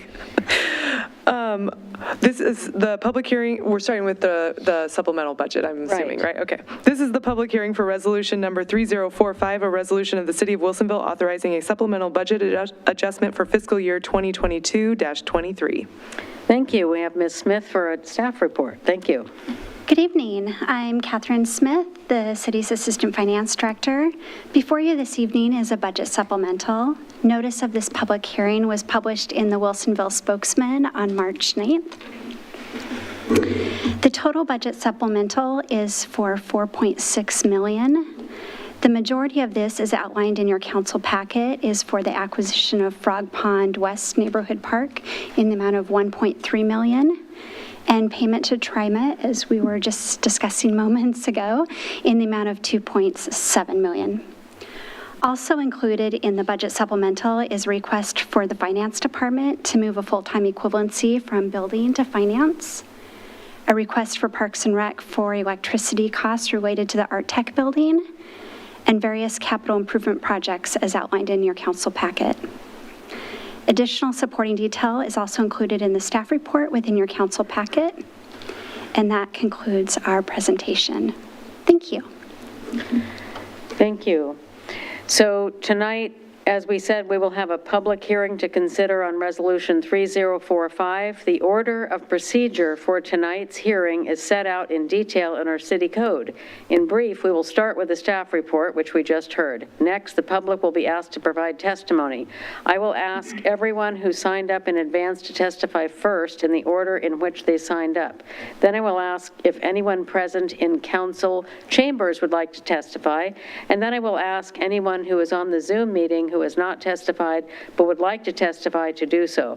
For those in attendance, please fill out a speaker card with the city recorder and indicating your public testimony. Sorry, I just lost my way there. For those on Zoom, if you want to provide public testimony remotely during this meeting, please use the raise hand feature in Zoom, which we have on the screen here, or press *9 on your telephone and notify the city recorder you wish to speak when the time for public testimony is called. If you're having difficulties with these instructions, you may call 1-669-900-6833 as seen on the screen, and when prompted, enter webinar ID number 815-3605-6468. Both numbers are shown on the screen, and so I'm not going to read that screen. Does that sound reasonable? When you begin your testimony, please state your name and address for the record, or you may state state your address as provided to staff. After each person testifies, council may pose questions to me to be addressed by the person who has testified or to staff to clarify any information that was conveyed in the testimony. Once the city council has heard from everyone and the city council is satisfied it has all the information it needs to render a decision, the public hearing will be closed. Council deliberates and I will announce the result. We wish to hear from everyone who wants to testify. However, we request that you refrain from repeating testimony already given by someone else.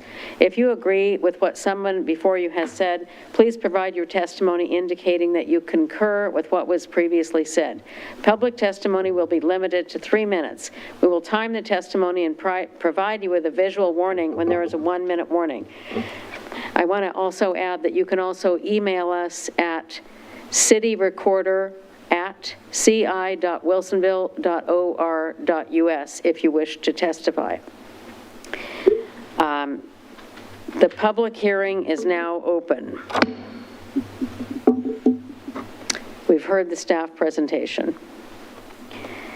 Does any counselor have questions of staff at this time? No. No. I have a question. If My dreams are not answered, and we do not have an opportunity to write that check. What happens with this supplemental budget? Nothing. It goes right back into the general fund. Okay, so it doesn't float out there? No. Thank you. For public testimony, we'll start with the people who signed up in advance to testify. Please remember to include your name and address for the record. Staff, if people have signed up in advance, who is our first person to testify this evening? We do not have anyone testifying. Mayor, can I clarify that the money goes back into the fund that it's being pulled from, which would be the transit fund, not the general fund? Thank you. So clarifying, if we are unable to succeed with this very generous offer that would be such an excellent solution for everyone wanting to ride transit and have a healthy planet, then it will be returned to the transit fund. Correct. Does any counselor need anything clarified regarding, well, we didn't have any testimony. Any other clarifications needed? Okay.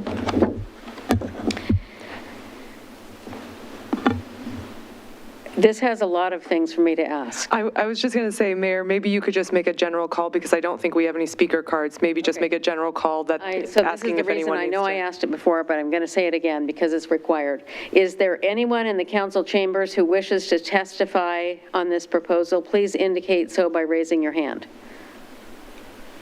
And I have understood that the council is not seeking any further clarification. There's no one on the Zoom. Correct. Since there is no further testimony forthcoming and no issues that warrant continuing the public hearing, and hearing no further questions and everyone having testified, I hereby declare this public hearing closed at 8:40 p.m. It is now time for the council to consider resolution number 3045. Do I have a motion on do I have a motion on 3045? I move to adopt resolution number 3045. Do I have a second on that motion? Seconded. Motion's been moved. It's been moved by Council President Aukervall and seconded by Councilor Berry to adopt resolution 3045. Is there any discussion? Hearing no further discussion or commentary, I will call for a vote on the motion. Those in favor, say aye. Aye. Aye. Motion passes 5-0.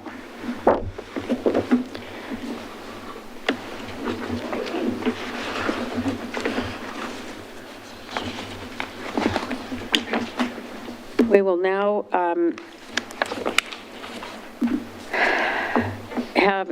begin a hearing on ordinance number 875, if the city attorney will read the ordinance. Yes, thank you, Mayor. And just to note, the public hearing will be for both 875 and 876. There's going to be a combined presentation. It's all about the same property.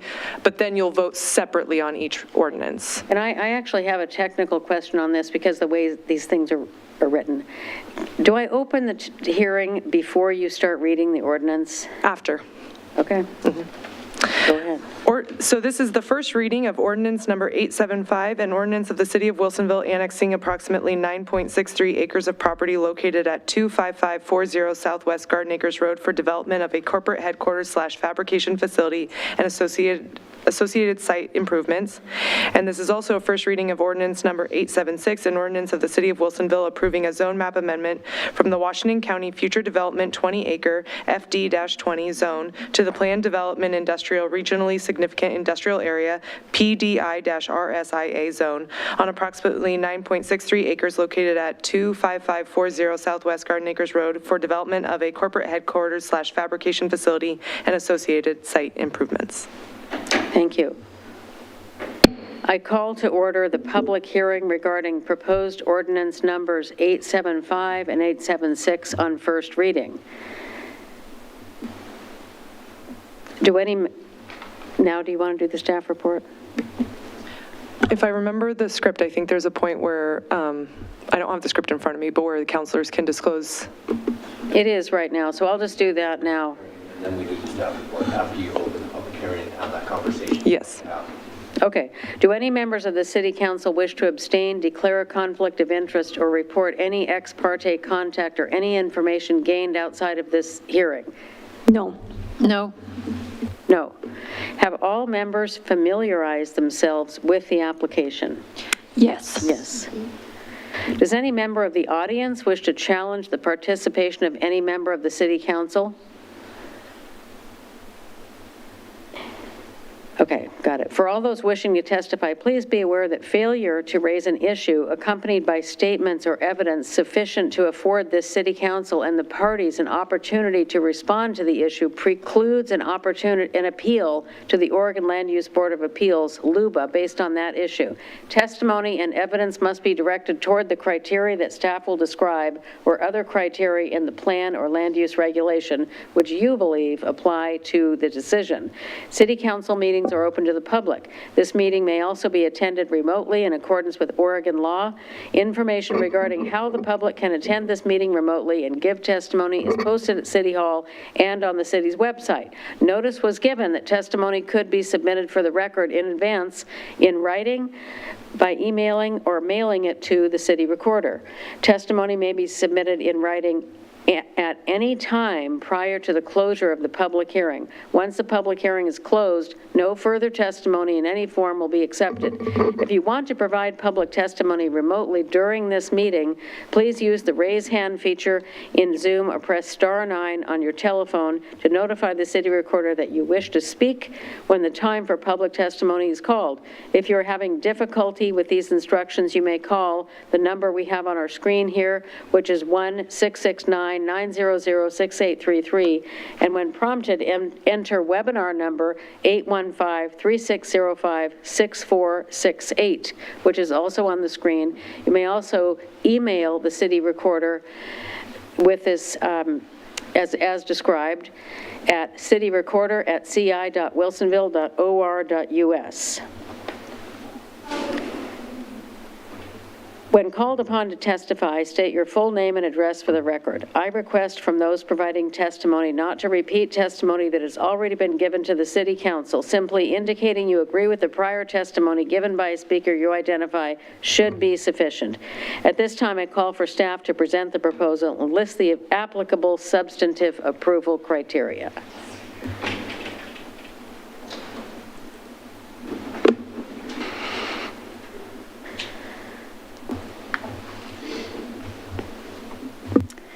Good evening, Mayor Fitzgerald and councilors. My name is Cindy Luxhoy, Associate Planner, and I am here tonight to present for your review ordinance numbers 875 and 876, which are an annexation and zone map amendment for the Precision Countertops project. This is the fourth annexation and zone map amendment in the Coffee Creek industrial area. As required by statute, I would announce that the applicable review criteria for ordinance number 875 are included on page 2 of the annexation findings in Exhibit C of Attachment 1 of the council staff report. Review criteria for ordinance number 876 are on page 2 of the zone map amendment findings in Exhibit B of Attachment 2 of the council staff report. As part of adoption of the Coffee Creek Industrial Form-Based Code, the city modified procedures governing city council review and annexation of zone map amendments in Coffee Creek. This allows for council review of quasi-judicial annexation where concurrent with a quasi-judicial zone map amendment, without prior review or recommendation from the Development Review Board. The Coffee Creek Industrial Design Overlay District allows City Council adoption of the annexation and zone map amendment concurrent with or up to 120 days prior to approval of the Stage 2 final plan application by the Development Review Board. The Development Review Board public hearing on the Stage 2 final plan and other project applications was scheduled for March 27th, 2023. However, to provide the applicant time to revise some aspects of their application, the hearing has been rescheduled to April 10th, 2023, which is still within the 120-day review period. The property subject to annexation and zone map amendment is comprised of one tax lot shaded in orange on this slide. The property is located east of Southwest Garden Acres Road, between Southwest Ritter Road to the south and Southwest Day Road to the north, in the eastern part of the Coffee Creek industrial area. The property proposed for annexation includes approximately 9.63 acres. The property is contiguous to land currently in the city within the urban growth boundary and master plan for industrial use. There are no electors located within the annexation area, and all property owners have consented in writing to the annexation. As a result, council is able to move forward with annexing the property. The proposed zone map amendment is to rezone the 9.63 acre property from Washington County's future development 20 acre zone to the city's planned development industrial, regionally significant industrial area zone. The area to be rezoned is outlined with a black dashed line on this slide. The rezone is consistent with the city's comprehensive plan map designation of industrial and Metro's designation of the Coffee Creek industrial area as regionally significant industrial area in Title IV of the Urban Growth Management Functional Plan. The applications for the Precision Countertops project are listed on this slide. These include a Stage 1 preliminary plan, Stage 2 final plan, site design review, a waiver, a Class 3 sign permit, and Type C tree removal plan. As mentioned earlier in my presentation, the applications were scheduled for review by Development Review Board on March 27th, but that hearing has been rescheduled to April 10th to provide the applicant time to revise some aspects of their application. Based on the information presented, staff recommends approval of the annexation and zone map amendment requests for the Precision Countertops project. And this concludes my presentation tonight. I'm happy to answer any questions you may have. I would note that the applicant's representative, Simone O'Halloran, with MDG Architecture Interiors, is participating virtually tonight. And if council has any specific questions for her, please ask. Thank you very much. Thank you. I do have a question, just to ask you to probably restate or clarify something you already said. With our form-based code, and I think we brought this up before, can you just clarify again how it works that we would be approving this tonight, yet there's a hearing on April 10th, and how that is workable? Yes. Mayor, so when the form-based code was adopted, there are two tracks to review in Coffee Creek. One is when the applicant can meet all the clear and objective standards of the code, they can actually do a Class 2 administrative review. And in order for, which doesn't, trying to clarify this, let's see. Explain it as simply as possible. So a Class 2 is a planning director decision, which doesn't have to go to DRB. So there was need to have a mechanism by which an annexation and zone map amendment could go to city council separately from a administrative review of the application in those situations where they didn't require any waivers. Thank you. So that ability also exists if you do have to go to DRB because you have a waiver, but you can go before you go to DRB. And so it still kind of separates those two pathways, but it makes, in situations where they require a waiver and they have to go to Development Review Board, there's a clause in the ordinances that says that if that Stage 2 final plan is not approved by DRB within 120 days of adoption of the annexation and zone map amendment ordinances, then those expire and they have to start over. And one more question. The purpose of the form-based code, when it was originally passed, resonates with a lot of things we keep hearing. How do you make building easier and make it take less time. Is that the motivation? Yes. Yeah, it was to streamline the process.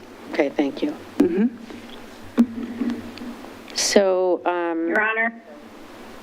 yes. Counselor Lind. I have. Go ahead. Thank you. I know that we're doing this quite. When is their 120 days up?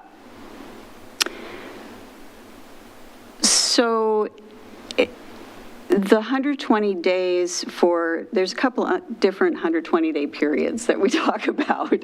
So, but with this particular one, so council has first reading tonight on the annexation and zone map amendment. There'll be second reading 2 weeks from now.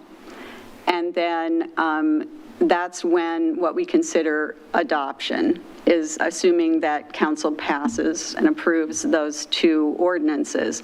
Then there's the 120-day period starts at adoption of those ordinances and extends 120 days out. And within that 120-day period, Development Review Board will need to approve the Stage 2 final plan for the project. And if they do not? If they do not, then the ordinances expire and the applicant has to reapply.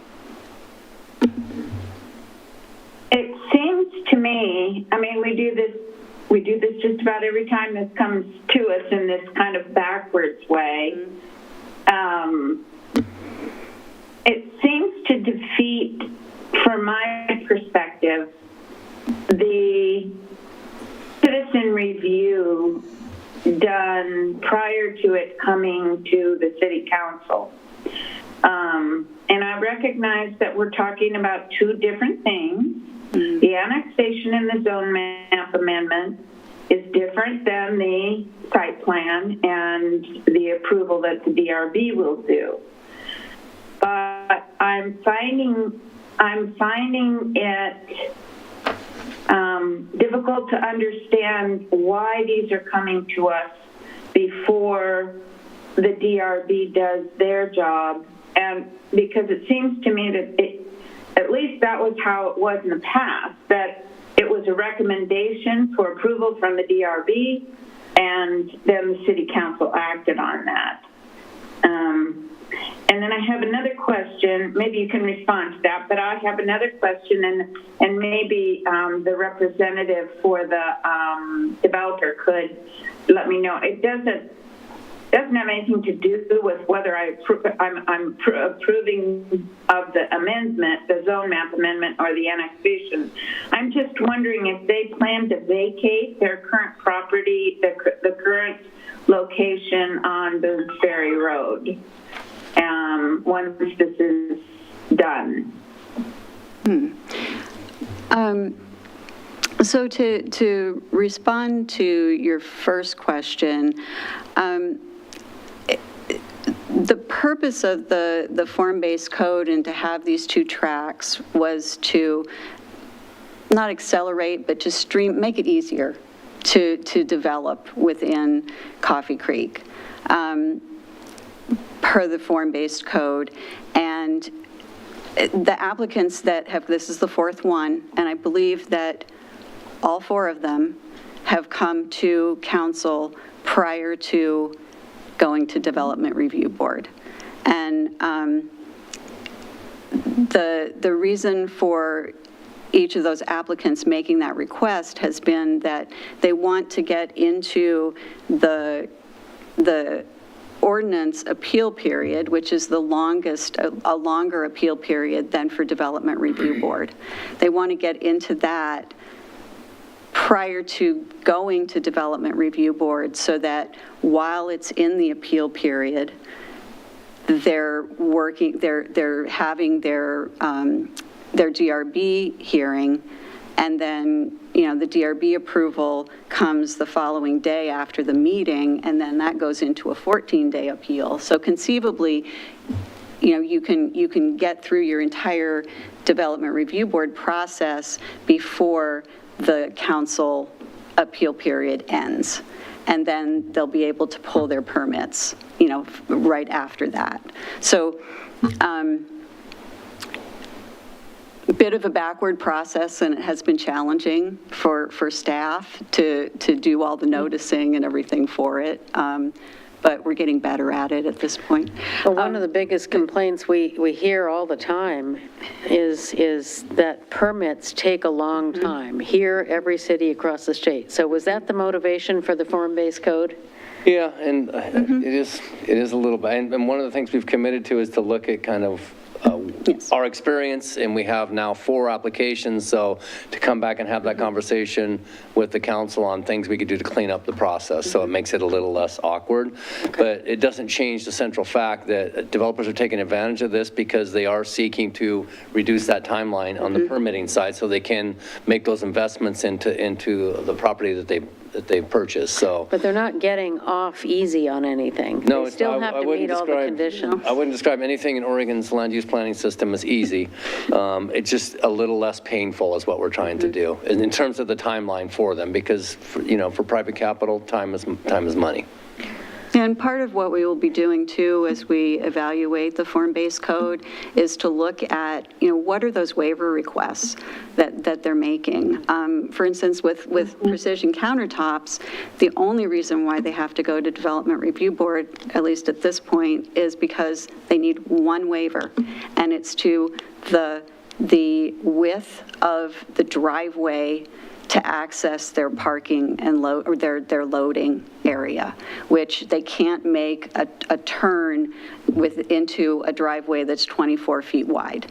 In a perpendicular street, so. Right, with a tractor Not for that one waiver, Yes. they would have gotten a staff administrative review, which would have probably been done before or concurrently with the zone change and annexation. So Councilor Linville, you had a question, I think, for the applicant representative. Did you want to restate that? I was just wondering if there was a plan for them to vacate their current location along. No, there isn't. In fact, part of the application, their existing operation, which is on Commerce Circle to the south, that property is included in the application because what they want to do is put a drive aisle connection between this expansion area to the north and their existing operations to be able to for their drivers and their trailers to be able to circulate through their existing site as well as up into the one on Day Road.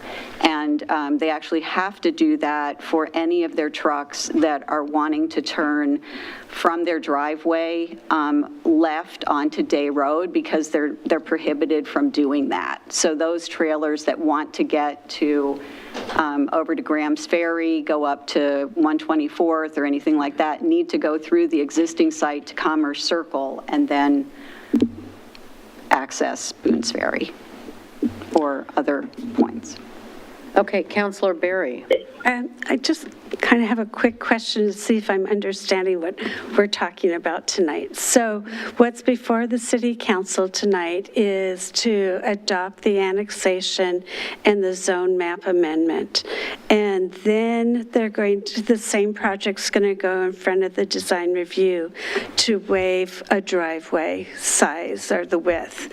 Well, it's for That's one of the waivers, but there are all those other applications that I listed that are going to Development Review Board from their stage one, stage two site design review, their sign, and the tree removal. So it really opens up the entire site, the use of the site for DRB review and comment, basically, yeah.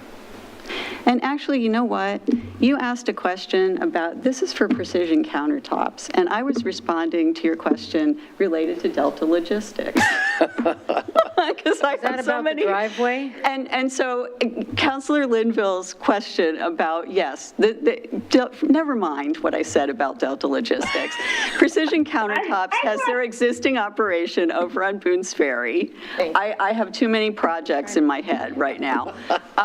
And I actually don't know what their plans are for their existing site You know, the precision countertop site on Garden Acres is for corporate headquarters and fabrication. And so Simone may be able to answer that question for you. Right, their showroom, I know is.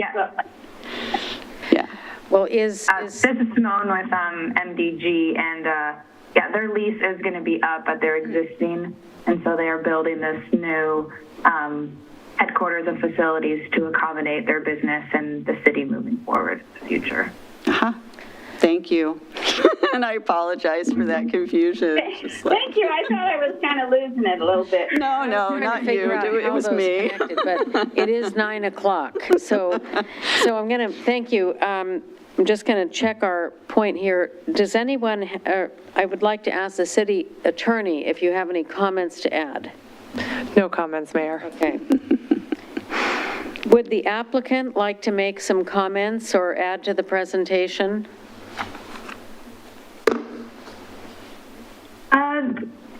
Not at this time. I think the annexation. You're welcome to, but we have a chance to ask questions. Thank you. Well, in fact, point 3A is that the council may ask the applicant questions. Clarifying questions. I don't think we have any. Would any members of the audience, nope, that doesn't apply. I've already done that.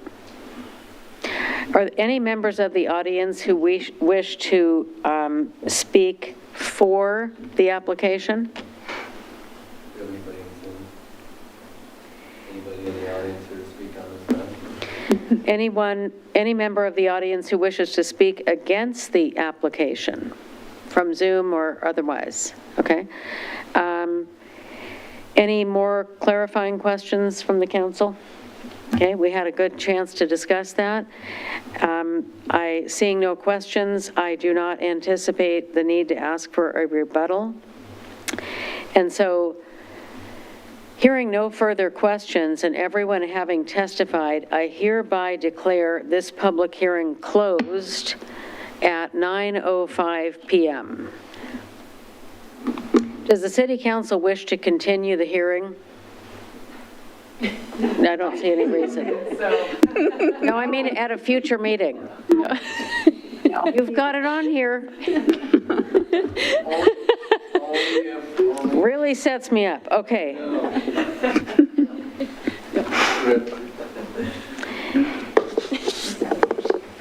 Since there's no indication of the interest in that, have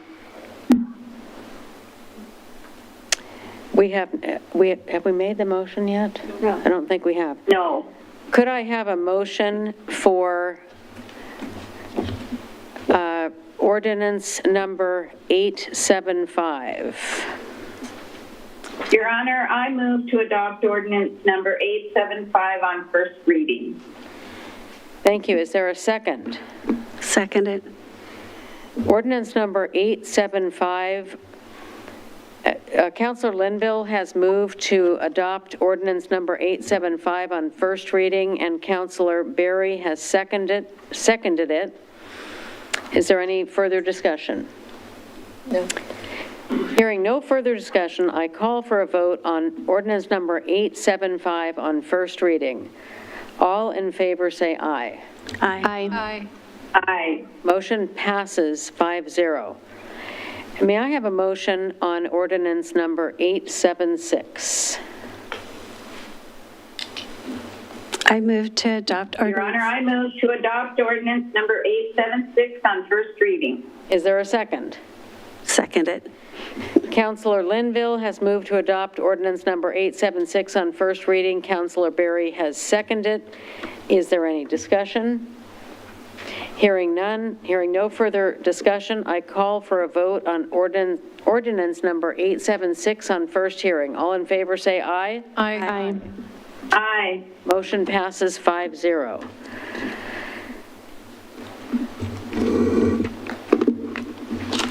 Thank you. That brings us to city manager's business. Mayor and Lily, I don't really have anything tonight, and we have an executive session right following us, so I'll defer to the city attorney. Any legal business? I did want to make one note, Mayor, because it was a major oversight of mine during the work session. I really wanted to give a special shout out to Andy Sheehan, Jamie Taylor, Martin Montalvo, and Dan Stark, who have helped me with the mapping that you all have been looking at from prohibited camping. And given the very quick turnaround times I've been putting on them, I feel I need to let you all know what a great job that the staff has been doing in helping put together the materials. And in fact, I'm glad you said that, because I thanked the council earlier, and I meant to thank the staff also. So you have put in a tremendous amount of work, and the city manager has, and all the staff you mentioned, and I appreciate them giving us a global framework to start with, from which we could then make our decisions and recommendations. We haven't made decisions yet, that's later, but it's been a really good process. And I also want to thank Clackamas County again for coming to our work session. We're probably going to be talking to them more. So hearing no further legal business, I'll adjourn the meeting at 9:09 p.m. Meeting adjourned.